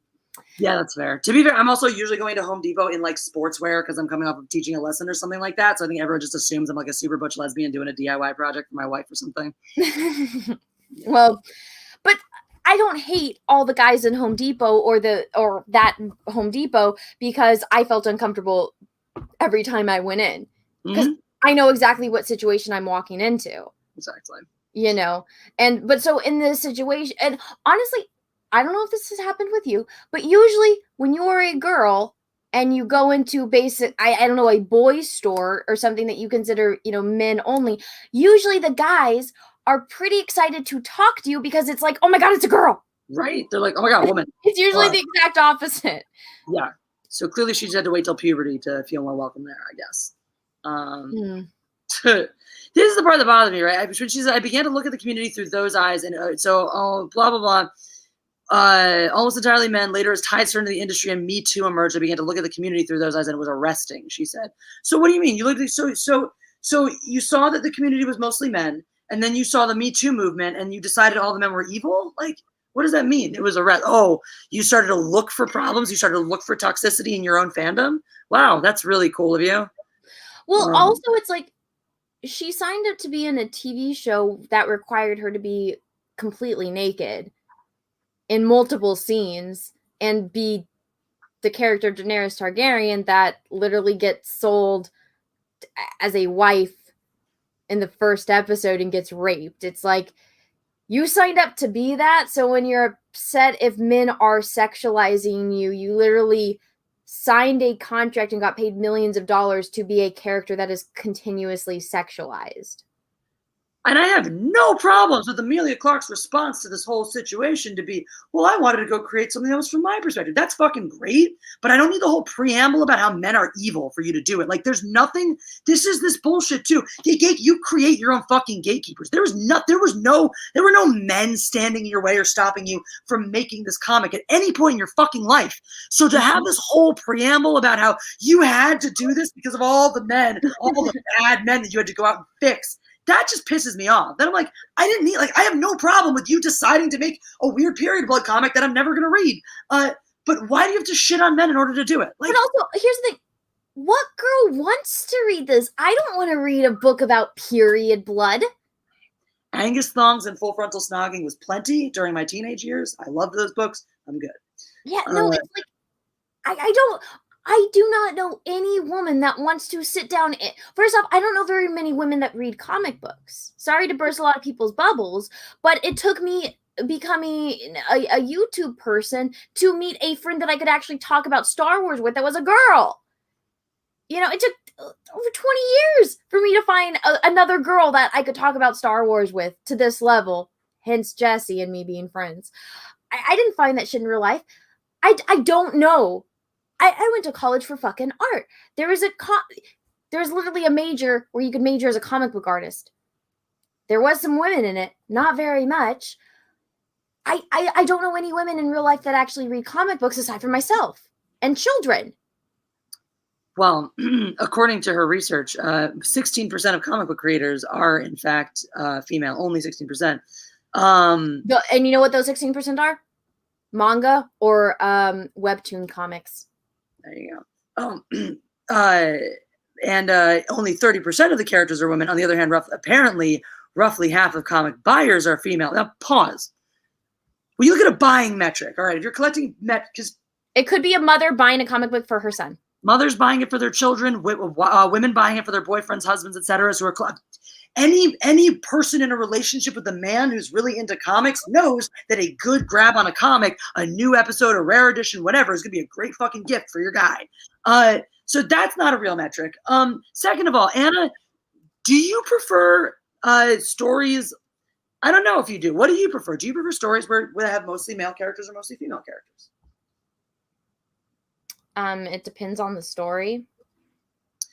As a woman, do you require 50% of your characters or more to be female in order to appeal to you? No, but it does depend on the story. Sure, obviously, if you're, a story like Mean Girls, okay, a majority female cast, but that movie wouldn't make sense if it was well, unless it's like literally guys standing around in the background, like what happened in the high school. But if you switched that, if you made Regina George a boy, it probably wouldn't make as much sense. Sure. No. But just in general, does it bother you if you realize that a genre you like has more male characters than female characters? No, because I'm not sexist. Yeah. I personally actually tend to prefer male characters to female characters. Maybe not anymore. That's changing a little bit now, but most of my life, I strongly preferred male characters across the board. It has never been a problem for me. Like, I don't understand why there's this conception that women want female characters. Women want to be inundated with women all of the time. I know exactly why, Jessi. It's for cosplaying. There needs to be more. That's why I think there needs to be a character that looks like. That's why, like, we need to see ourselves in this character. It's like, no, you want a character that it's easier to cosplay as. Going on. That's why. You can have your 15 minutes of fame at your little con where everyone tells you how great your costume looks. But to go back up for a sec, so Clarke started dreaming about what her comic book might look like from her perspective. Recruited an all-female creative team. Oh, wow, good for you. She didn't call me. Made a comic featuring what is undoubtedly one of the most progressive female heroes in the genre. M.O.M., Mother of Madness, will publish in July from Image Comics, co-written by Clarke and Marguerite Bennett, who wrote Bombshells, Josie and the Pussycats, with art from Layla Lays. I have this problem. Maybe it's not my problem to have, and maybe you don't have this problem. But I'm starting to see this thing happen in comic books where now you have things like you have the Umbrella Academy, right? And you have someone like Gerard Way, who's known for My Chemical Romance, but ran a comic book shop before he ever had a band and has casually drawn his entire life. And yes, he drew the original artwork that was the basis for Umbrella Academy. No, he didn't draw all the panels in it, but he did write the story. Because it was very important. It was his baby, his idea, his creation. He created it and found the right people to draw it and bring it to life. And that's cool. And you see a lot of that. You do see a lot of that. People who are very into comics but they're not comic artists, not artists to the place where they're going to draw every fucking panel themselves. Even someone like Anna, who is a beyond brilliant artist, it's like, hey, I don't have fucking time in my life to draw a goddamn panel, like every single one of these panels, But this is your story. You've created this. This is something you've made yourself. What we see so much, what I feel like it keeps happening now is you keep hearing these celebrities who are like, I want to make a comic book, as they have an idea. And then like everyone else does. And they're like, oh, I hired this famous author and I hired this famous artist. I hired these famous people and I had an idea. And like, they're not even the writer. They didn't even come up with the full story. They're like, I sat down with some famous other people and I told them my idea and then they went and wrote it and they went and created it and I gave it a thumbs up. Like that's what it feels like the level of involvement is for some of these people. Am I off base on that? No, you're pretty spot on when it comes to stuff. It's just it does. It bothers me. Like as someone who I'm a writer. I love writing. I'm working on a screenplay. I will eventually finish several novels. I would never,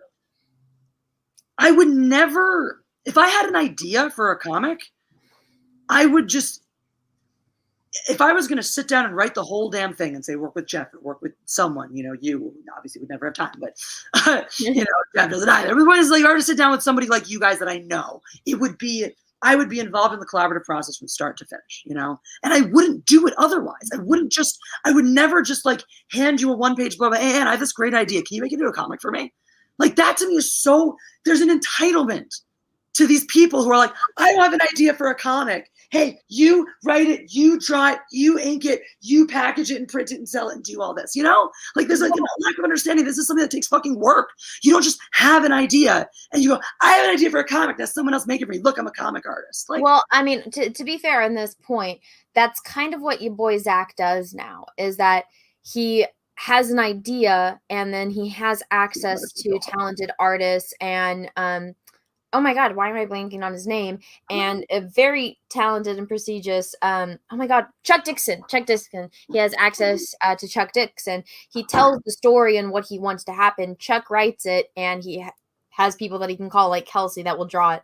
And I mean, like Pandemic, that was literally Zach had an idea, but Zach is a creative person. He also has experience working in this business, in this industry. And honestly, Emilia Clarke is a millionaire. She's got the money. If she wants to waste her money, I guess go ahead and do it. But all of these people acting like she's above criticism kind of blows my mind. The key word, though, when you said with your boy Zach, that's what he does now. Your boy Zach is like the fucking first guy to go off and say, fuck it, I'm going to do independent comics. Like, he has a track record of actual, real, actionable work. He has made a serious difference in the comic industry. And he did that through hard work and labor and understanding comics. And that's different. Again, you're talking about, again, with people he's worked with, people he knows, people he has a relationship with that he can just go, hey, all right, you know me, you know my ideas, you know my work. That, to me, is always going to produce a better product than someone who's just throwing their millions of dollars at something they've never done before and don't really understand. Well, also, I mean, just because it's all women doesn't mean it's good. I mean, look at that one bridge that was designed completely by women engineers that collapsed and killed 8 people. It's not always the best thing. You should probably worry about that. And that's like a great fucking real world example where it's not about the identity of the people who do the job. It is about whether or not they can do the best quality job. Mm-hmm. Period. And it doesn't matter if it's a man or if it's a woman. It's who can do this the best. Exactly. Claudio, thank you for the super chat. You didn't know Casino Royale was PG-13. Anna, don't blame you. That ball torture scene. Jesus, that was pretty R-rated.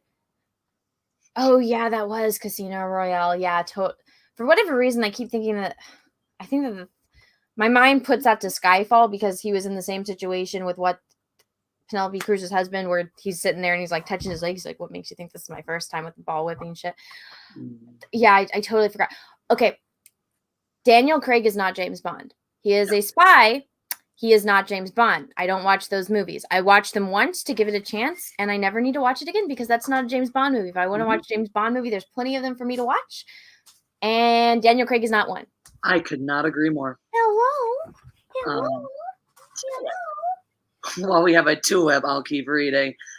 MOM is centered on Maya, a busy single parent whose life is upended by the discovery of superpowers.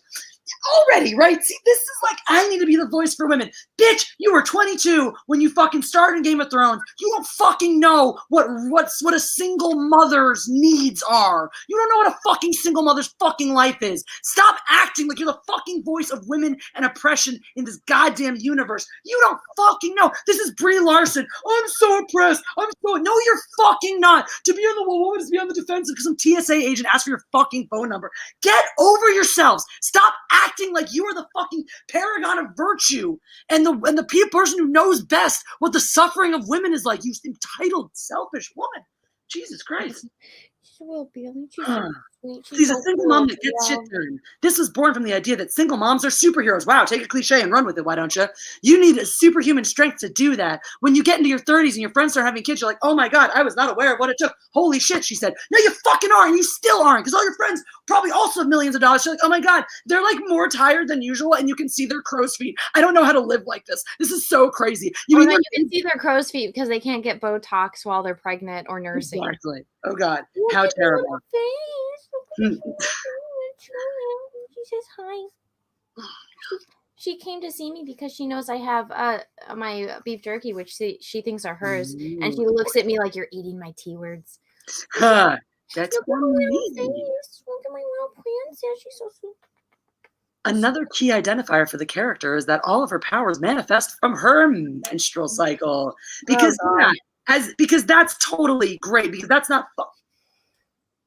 There's a long-standing joke in stand-up comedy that women just get on stage and talk about their periods. Why? Because the response to men, because all new comics get on stage and talk about sex, right? So guys, it's the dick joke. Every new comic has a fucking joke about their penis that isn't funny. Every new female comic either has a trying to be the guys type of joke about all the guys they banged, or they have jokes about their period. It's a fucking joke. And it's become a known thing that you lampoon in the comedy world because of that, right? That's the fucking stereotype. Women talking about their periods again. I don't understand why women are trying to better their image by embracing the ugliest stereotypes about us that come from real fucking places. The stereotypes are not based on nothing. The bloating, the hair growth, the mood swings, the acne, all of it. We hate when it happens, speaking for myself and everyone I've ever met who has the period. If we turn that around and made the period something we can all feel as this unique, crazy, superhuman thing that happens in our body. When Maya is scared, she goes invisible. When she's angry, she has superhuman strength. She can swing like Spider-Man from her armpit hair. Oh my God. Persona non grata, thank you for the super chat. Hello, Anna and friend, enjoying the show. Here's to peace and love for you both and your families. Keep up the good work. Well, thank you for the super chat. Russell Hall, thank you for 2 super chats in a row. I remember a few very pretty naked women in Game of Thrones, but the majority I recall were just kind of above average and completely naked. Nothing, not that I'm complaining. Emilia Clarke put in a no nudity clause after the first couple of seasons of Game of Thrones, which I found kind of silly because everyone had seen it all by then. I know, right? I thought that was weird too. Analysis and metrics, a fair assessment. Now that's why I watch you both. Oh, well, thank you, Baltimore guy. I appreciate it. And thank you for the super chat. That Baltimore guy's here. He sent us the "You Guys Are Fine" comment super chat. It's the greatest super chat I ever received. The Cobra Viper thing, my shop treats my 11-year-old daughter like a rock star. We go there for her. I don't read comics. Also, they have women working there who know comics. Such a toxic place. I should stop taking her. You probably should. It's full of toxic. Exactly. I'm like, I feel like a majority of these places have women working there. And can we just once again talk about how every time you want to run your mouth about how there are no women who make comics, there are no women who read comics, there's no women who at comic book shops, all you're actually doing is shitting on the women who are making comics, reading comics. Well, what about I would say, where's your research on this? Where are you getting your statistics from? Mm-hmm. You know? Claudia, thank you for the Casino Royale is my favorite Bond, but I guess to each their own. I love the more serious tone, also the most emotional ending in the series. I wholeheartedly disagree with that statement, but again, to each their own. Andrew Matthews, thank you for the super chat. Anna, I am more of a dog person than a cat, but please tell me your kitty is feeling better.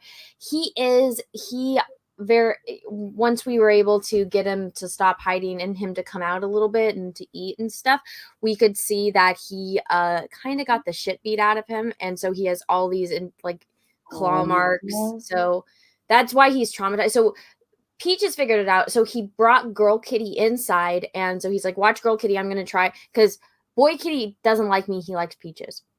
I was like, God damn it, I just want this cat to love me. And of course Peaches, who's completely just whatever, that cat just wants his attention. So Peaches got him to come out, and that's when Peaches saw the claw marks on him. It's like, oh, so he's afraid of Girl Kitty right now. And she's been missing her brother, so all she wants to do is cuddle and be with her brother, and he doesn't want to be anywhere near her because he's terrified of her. Aww. I know. But he's eating, he's out. He actually was sitting next to his sister and being a little bit more friendly about it. So he's doing better. I think it's going to be a while before he gets completely back to 100%, but he is doing better, and we have him. And now I don't think we're ever going to have to worry about him running off again, because he's kind of terrified to go anywhere. today, Shit Pancake went out the door and all the way down the stairs. He was like, "Oh, let me see what this world is out here." I'm like, "Nope, this is the outside world. You can't be here." Yep. Let's see. Russell, I don't like swinging from her arm. I do like the swinging from her armpit hair idea. That is disgusting. It's just wrong. It's just wrong. Thank you for the super chat, though. You want to keep reading, Jessi? Sure thing. Through both lenses, Clarke and her creative team sought to lionize the single mom, whose media depiction is usually one of struggle, sadness, and efforts to rebalance her life with a male partner. When it comes to menses, the actor thinks it's way past time that we normalize something that over half the world population experiences. In upcoming editions of the three-part comic miniseries, Maya utilizes inflated boobs to help thwart a human trafficking ring. It's stupid. Helva XH834. Thank you for the super chat. Women having period isn't heroic and it's insulting. At least I know what not to make a comic about if I were to ever create one. That's the thing. How fucking demented do you have to be to want to be like, oh, my superhero's power is period blood, and it not be like a satire type of thing? Exactly. Like if they come out and say this is 100% comedy, it's like, okay, I get it. Okay, that I hope you got a really funny author, because this sounds like a fucking train wreck. But if they come out and say, no, guys, this is a joke, like we're making fun of this shit, it's like, all right. But the fact that they're taking it seriously and they don't see the shit show that they're or they don't see the fucking cliff that they're about to go drive off of, you know what? All I am thinking of is how inconvenient these superpowers would be, how uncomfortable it would be to use swollen breasts for any kind of crime fighting, how uncomfortable it would be to use bloating as a superpower, how utterly miserable I would be bleeding from the hoo-ha trying to thwart crime at the same time, and how very, very inconvenient it would be to go through PMS mood swings, alternately turning invisible and becoming Hulk every time I get a little sad or mad about something irrationally because I'm going through hormonal mood swings. But Jessi, that's too much thought into it. You're not supposed to think about it. You have to turn your brain off. Be a mindless woman and accept that because Emilia Clarke is the paragon of being women right now, apparently, that I should just listen to everything she says about being a woman and accept it. Russell, I think we should your boy cat sounds like a pussy, Anna. Well, he is a pussy cat. He's a kitty cat. He's my kitty cat. And then I think I got another one. We can still think about, hey, Anna and Jessi. I like Daniel Craig, but Pierce was better and just why on period blood and armpit hair. My whole life, I have been treated like shit by other women for not caring enough about women things. So excuse me for not getting excited when more women things are shoved in my fucking face by people who are once again going to treat me like I'm an asshole for not liking the fact that I bleed out of my vagina every month. Also, there's women that don't like it, and so they invented birth control that makes it so you don't have one, which I opted for. You know, so that way, no babies, no period. That sounds like a great thing. But then me and Jessi were talking about it, and it's like, yeah, but now because you get like the birth control, sometimes, yes, that again, there's consequences to everything. You're not going to get pregnant, which is a good thing. You're not going to have your period, which is a good thing. But then you get acne like you're 13 on your chin, which I do not like, which I never had before. But guess what? Birth control exists. These things exist for women because we don't want to deal with this shit that we just got the short end of the stick biological wise, which is not a word, but I just made it up, so I'm going to go with it. Night King 01, thank you for the super chat. I just rewatched Massive Zorro after Drinker's Review. I'm sad now because we don't get those movies anymore. A movie anyone can enjoy. I love that movie. Speaking of Zorro. So much. Oh my God. Jeff and I were just talking about that movie the other day, how great it is. Look at my statue. Yes. Oh my God, full screen that bitch, please. Look at my $250 statue of Antonio Banderas. Also, where is it? I have a painting of him, which got me in trouble, and I copyright claimed my painting because it's a photograph. You can't sell photographs. And like, it's not a photograph, it's a painting, bitch. Let me grab it. Where's this damn painting? Oh, is this it? I didn't finish it because the hat's not right. I did the layout for the hat. So speaking of Antonio Banderas, remember my super simpness for Henry Cavill? Well, when this movie came out and I was a young child, Antonio Banderas looked like this. And so I painted this back in like 2000 something. Or when did The Last Jedi come out? What year? 2017. 2017. I painted this. And this came in recently. I was actually going to do a video on it, but I got too excited and I opened it. Yeah. And his clothes are incredibly difficult. They're very easy to take off, very incredibly difficult to put back on correctly. Yeah, he's got, it's funny because they did a very good job of giving him chest hair. Which I appreciate. The necklace is actually very accurate as well. Whoa! Oh, that's important. I love this doll. That's pretty fantastic. I love this doll. And I'm a little bit I actually had him up behind me, but then I moved him over here. But he has, I can't get his head to stay on. I think I'm either terrified of breaking this or just not strong enough, and Peaches could do it. But he also has another head where he's not wearing the mask or the hat or anything. Hey, Jeff. Zorro.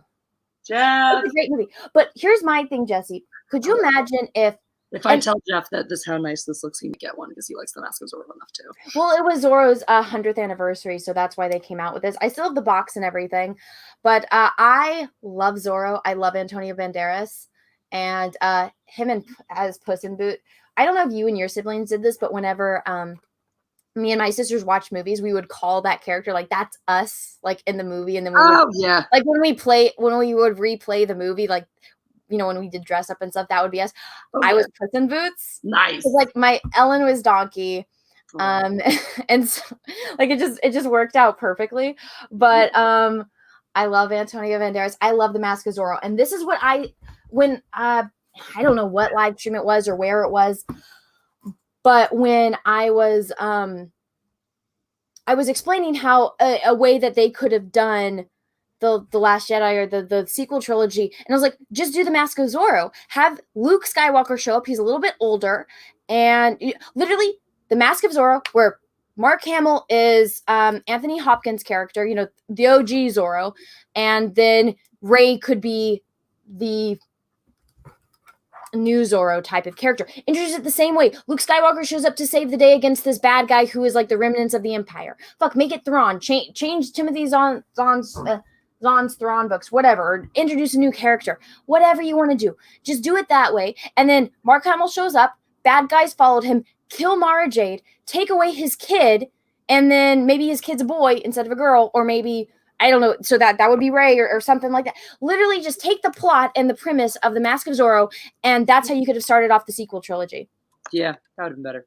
And kept in tune with not disgracing Luke, and that would make sense as why Luke is gone, because he got tricked, he was defeated, his wife was murdered, his child was taken. Literally the exact same plot. Do you know how good that would have been? Anyways, but yeah, no, I'm with you on that. I'm a big Zorro fan too.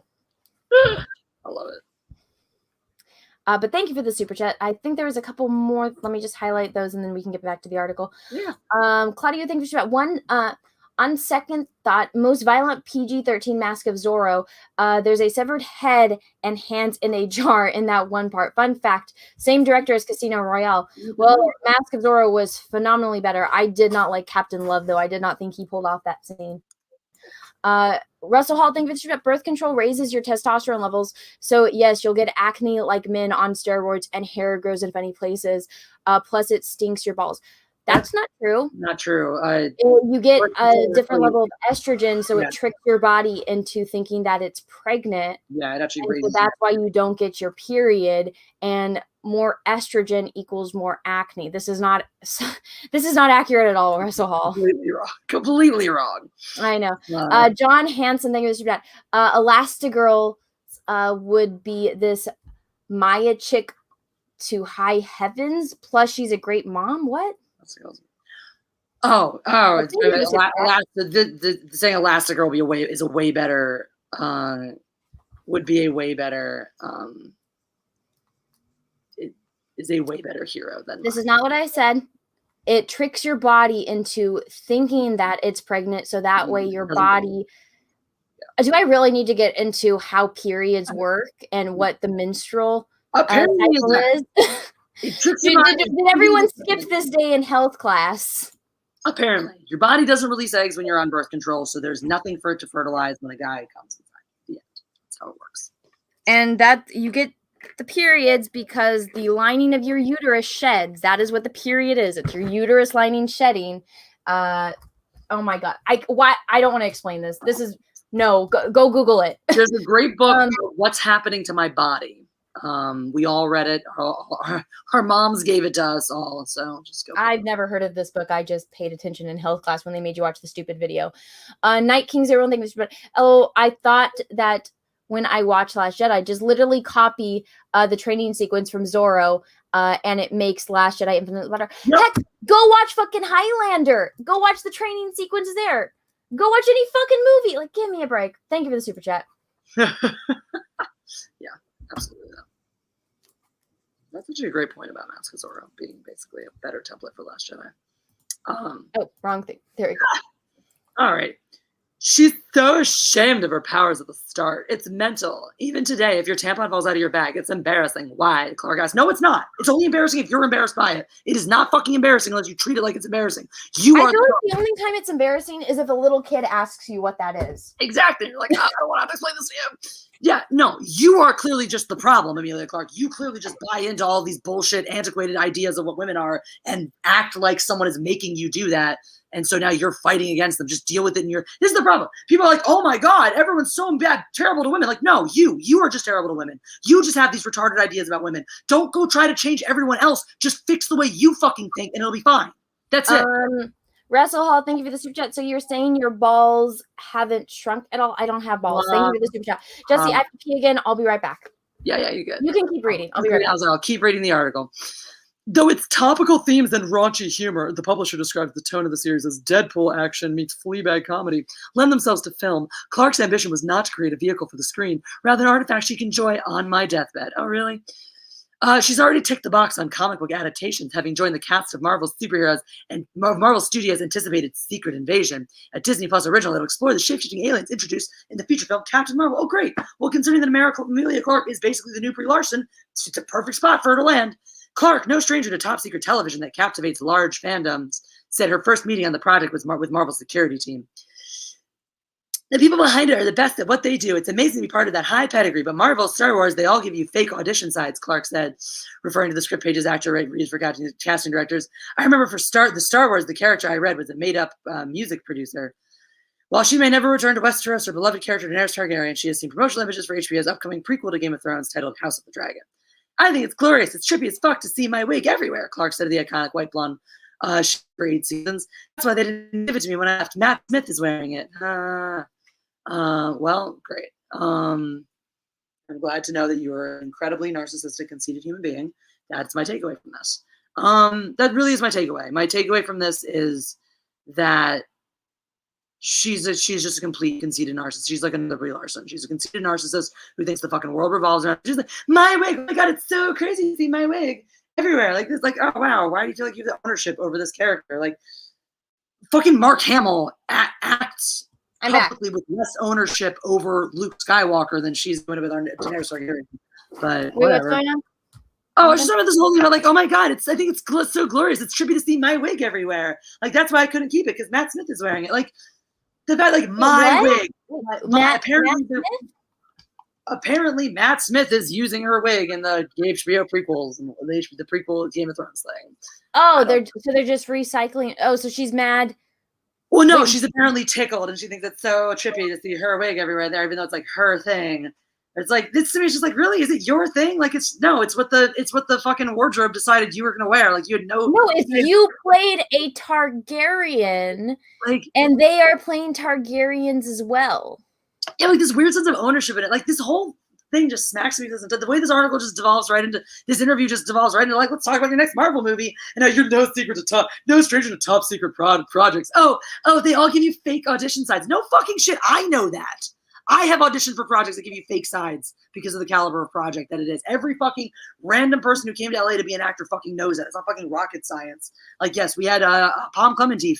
We were sworn to secrecy in my acting class because she showed up in our acting class and was like, yeah, I got cast in Guardians of the Galaxy 2. I got another month here and then I'm off to Atlanta to shoot, bitches. And, she told us all about that audition process and how secretive and whatnot it is. It's not a fucking secret. Wow, great. What a great tidbit. Tell us something useful, bitch.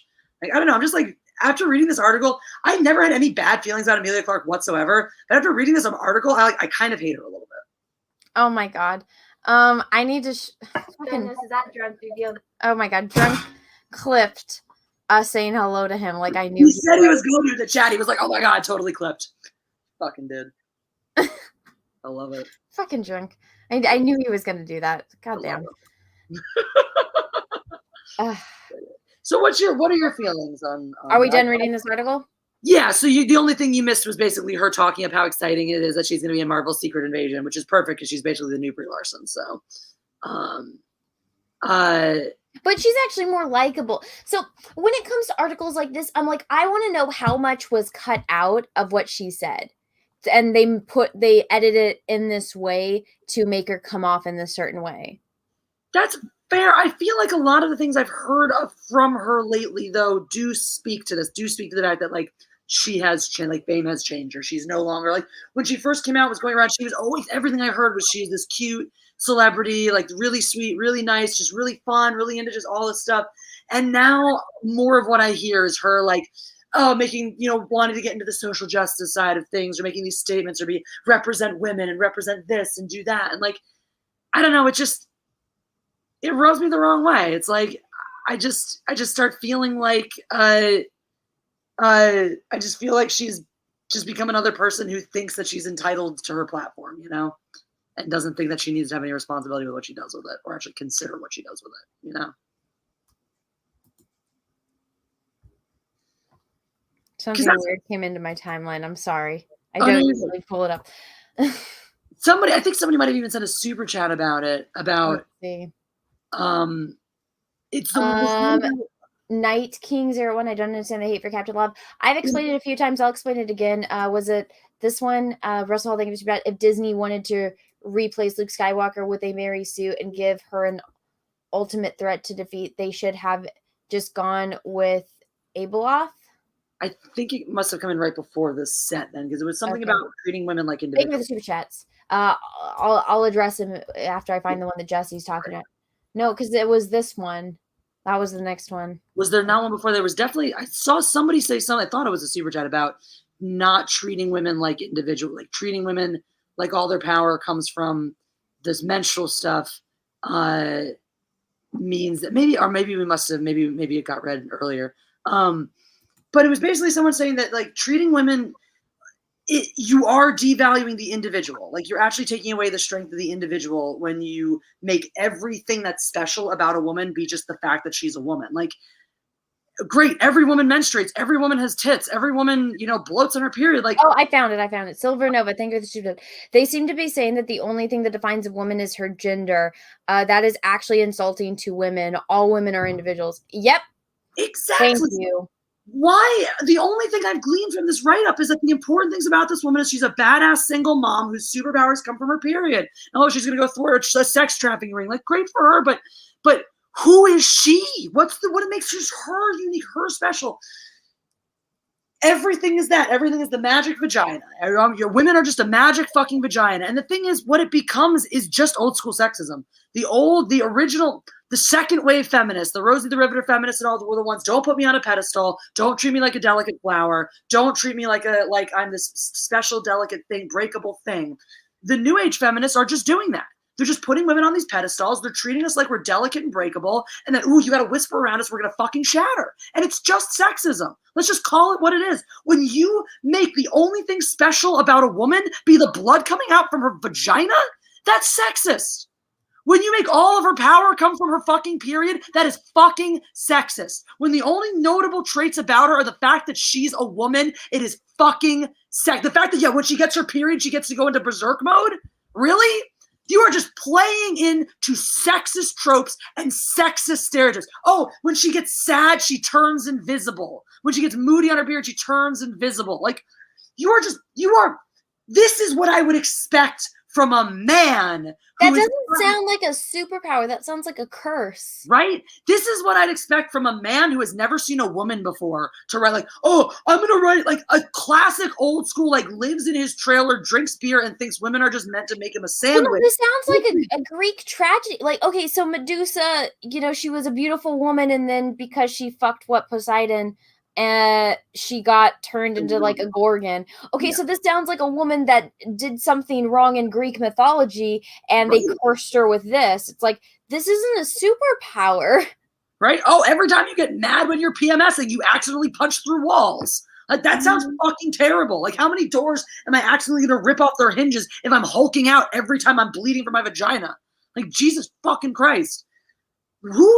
This is because, like Emilia Clarke, she's so keen to point out, we are all women have gone through this experiences, know what it's like. We all know exactly how fucking uncomfortable it is to have a period.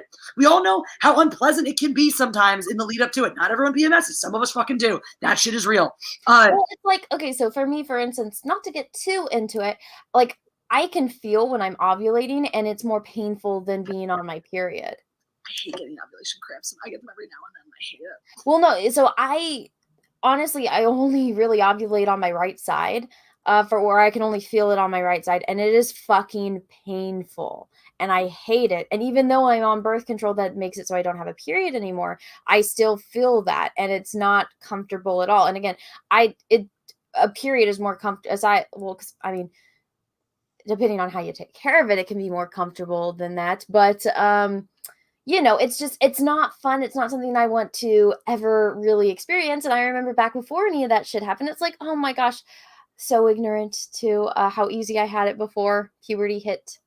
Yeah. And like this whole idea, this is the opposite. This idea is the opposite. This idea, oh, if we just tie all these positive traits to your period, it'll make you love your period. No, the reason women hate their periods is not because it sucks. Exactly. It's not because society tells us to hate it or be ashamed of it, because it fucking sucks to bloat, have mood swings, and bleed from your vagina for 3 to 7 fucking days. It is not fun. No, associating powerful traits with it is just going to make me feel uncomfortable every time I think of super strength or something. Like, it's going to make me feel bloated every time I see the Hulk now. Like, thank you. There's nothing no storybook is going to make having a period more fun. I would just like to say there's a reason why in movies, unless it's revolving around puberty, you don't see people really focusing on their period. It's one of the reasons why in the entire MCU you don't see Iron Man stop to take a shit. It's like nobody wants to see that. We all are aware that there are bathrooms in the universe. We don't need to see that. Unless you have some kind of fucking fetish, we don't need to see that. It is not important to the story. I don't care. I understand Black Widow is a woman. I'm sure she got a period. I'm sure Scarlet Witch got her period. I don't care. That has nothing to do with the plot. Exactly. Did even in a TV show where she had babies, did Scarlet Witch's fucking menstrual cycle come up one goddamn time in WandaVision? No. No! It fucking doesn't! Because these are just biological functions that you don't write into goddamn stories unless you're an idiot. Yeah. It's like, hey, Hulk can't have sex anymore. We don't need to talk about how every single time he takes a shower, he probably hulks out and gets, what? Green sperm everywhere. We don't, it's not important to the plot unless it is part of the plot. Like, let's say we have a story where the characters are trying to get pregnant and they're not getting, like in Marley and Me, how they're trying to get pregnant and like they have a miscarriage and stuff like that, or like a movie where they might be pregnant and then the girl calls them and says, oh no, I got my period. It's like, it's not important unless that's part of the plot. Oh, your baby just wanted to be part of this conversation about, he's like, I don't really know anything about periods, but I thought I should learn something. Russell, thank you for that question. If you're not getting rid of your eggs every month, do you get to keep them, or does it magical birth control gremlins sneak in and steal them? Jessi, do you want to explain this? Because I'm sick and tired of sex ed. So if you're not, okay. So depending on the type of birth control you're on, you may still ovulate. So you may still shed your eggs, right? Your body just may not build the whole wall and shit for it. You'll just, shed them and they just, okay, they don't sit anywhere, they just go, right? So There are some birth controls that stop you from ovulating. What happens though at a period? So women run out of their eggs, but they also will just become infertile. At a point, they'll just their body stops ovulating. They stop making eggs, but they will become infertile. So there will be a point where it's like, okay, their body will keep shedding the eggs that are left probably, but will not be having periods. Or at some point you just go through menopause. You're just gonna. I think your body will start. Well, not with that. With specifically, I guess with okay. You know what? This is a great question. That is a Google search away. Thank you. Your body. But the point is, your body has a finite number of a woman's body has a finite number of eggs that they ovulate out over their life. So yeah, if you don't ovulate your egg out, you get to keep it for a little bit longer, I guess. But eventually, your body will shed out all its eggs, and you will menstruate, and then stop having periods. The end. So that's the short answer. Or it gets absorbed back into your body. That's when you no longer. There is a Google search away. I feel like I have to get to the point now where I need to say no birth control, no ovulation, no PMS talk. Find it out for yourself. Okay, what? How about this? Google your question before you ask it. Cold Hatred, thank you for the super chat. Hey, let's make a superhero who eats a ton of food and takes big shits. Representation for the win. Yeah, I don't know very many people. Again, I cash grab. There you go. Thank you for the super chat. Russell, thank you for this. Wrong one. I highlighted Russell. Thank you for the super chat. So then, what does Gremlin do? Well, a gremlin is a character from a movie actually called a Mogwai, and when it eats after midnight, it turns bad. And go watch the Gremlin movies, and you will find out. There you go. And I think I'm all caught up in super chats, and now we are done talking about the Emilia Clarke period thing.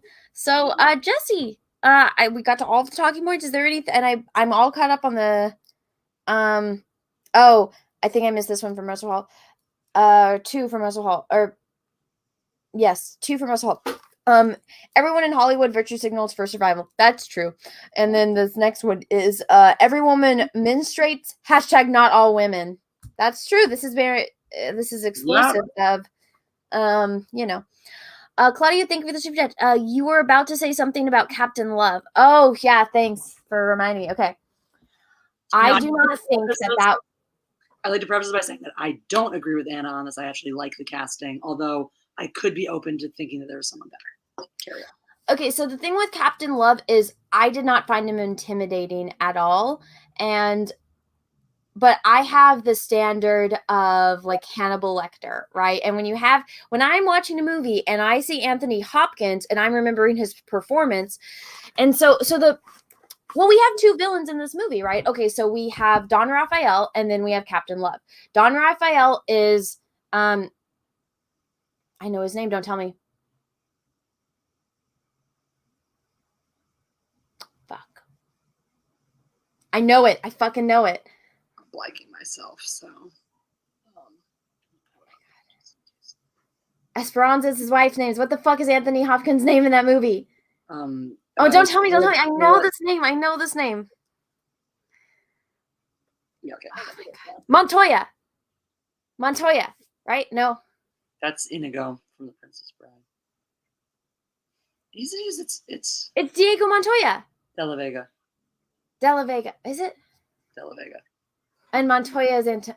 God damn it! Sorry, my mind is jumping. Inigo Montoya, Diego De La Vega. I just fucked up. Oh well. Diego De La Vega. Okay. God damn it!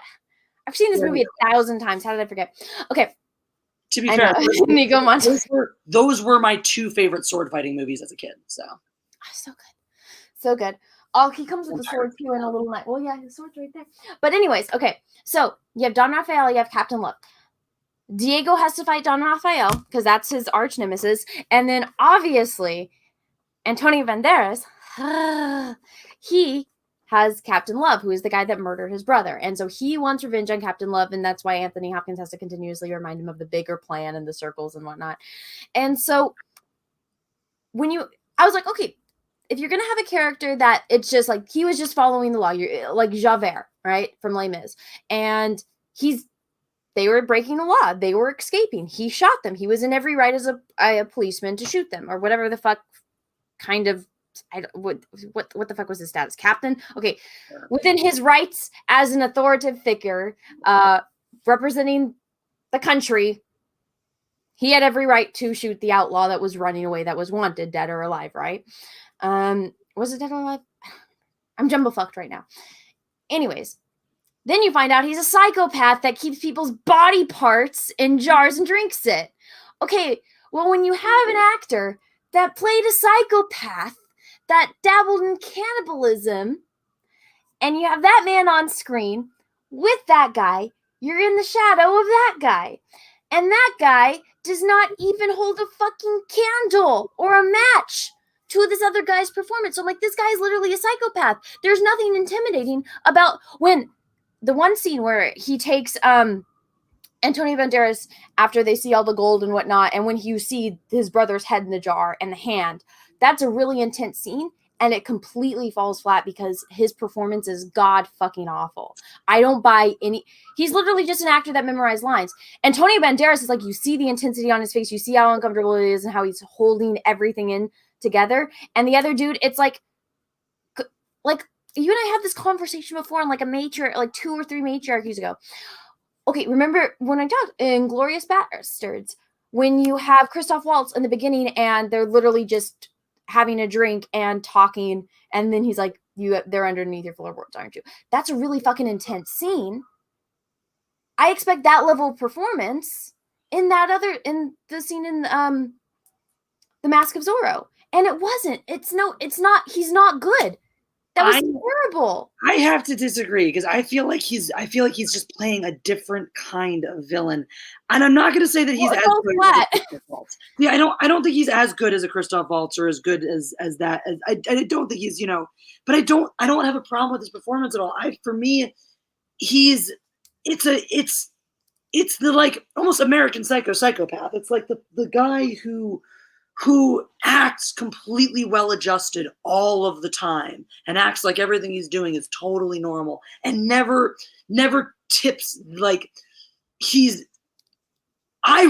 did speak to me because like there was something so controlled about his psychopathy. Like whereas the other guy, and 5 other people. There's 2 Dr. Coffin nails. What's his face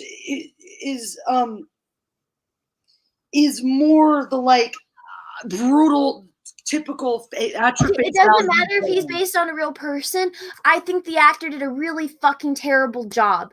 When you have all the other actors in the movie that are all doing a phenomenal job, and you have that one wink leak, it fucks everything up for the rest. I don't agree. I don't think he's doing a bad job, though. I think he's someone. Claudia's next super chat says sociopaths don't really emote. I think that's what he's going. I think he's going for this. Did you watch Silence of the Lambs? I think he's going for this full. It's a different kind of psycho, though. Like he is. It doesn't matter what type of psycho. It was literally just an actor that memorized lines and said them. I don't know. It was a terrible performance. I think if he would have been cast by a different actor, it would have been a much better movie. And that is the only real flaw I think that I really have in that movie. But I haven't really sat there and been critical. But I thought about, hey, can you please take her? Go with Peaches. Go with Peaches. Go with Peaches. Go with Peaches. Go with Peaches. Thank you. I mean, I've been pissed off about this since I was a kid. I was like, he's not scary. He's not a bad guy. He's the wink leak in this movie, and it would have been done much better with anyone else. Thank you. I mean, I could be amenable to a different casting, but I definitely don't have the problems with it that you do. Oh, don't get her started, Claudia. She has the answer to this question. What? Who would you have cast instead? Right now or back then? Oh, Claudia. Claudia, thank you for the super chat. What actor would you have cast though? Well, back then, like what year did that movie come out? 93? 3 or 4, yeah. Let's look at actors in 93. What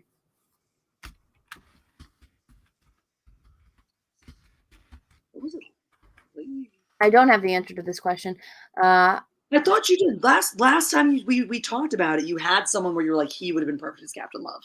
I don't remember who it was, though. Last time we came up on the Matriarchy, you had someone, you're like, this guy, if he had been Captain Love, that would have been perfect.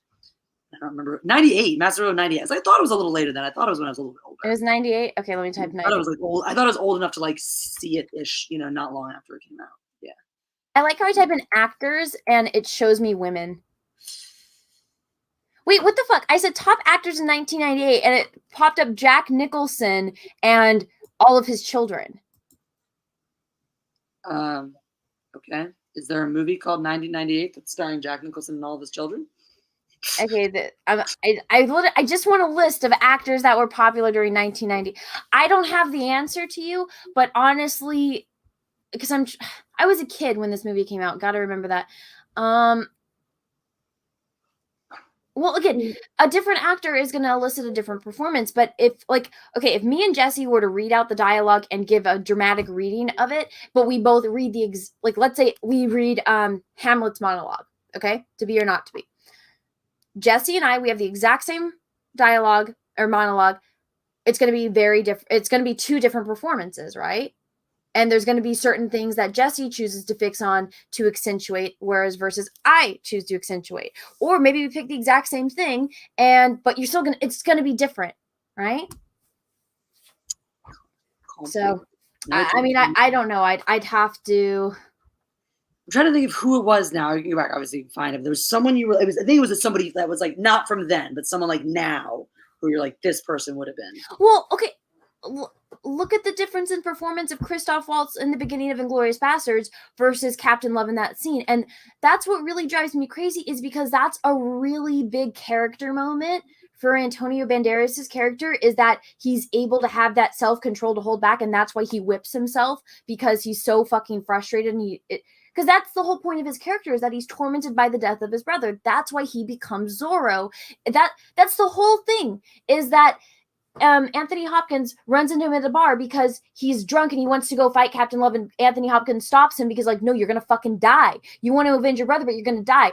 That's why he goes and trains to be Zorro. So in that moment, when he's face to face with this guy that he wants to fucking kill because he killed his brother. If I was in that situation and I'm sitting across from the person that killed my sibling and they pull out a jar with my sister's head in it, to have that self-control to not do anything. It's a really big fucking thing. And I know myself. I lost control when something like that happened to me in my life.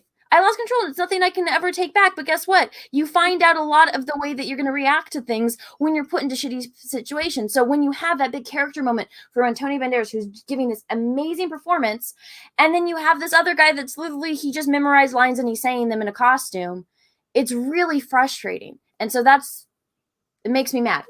Gary Oldman.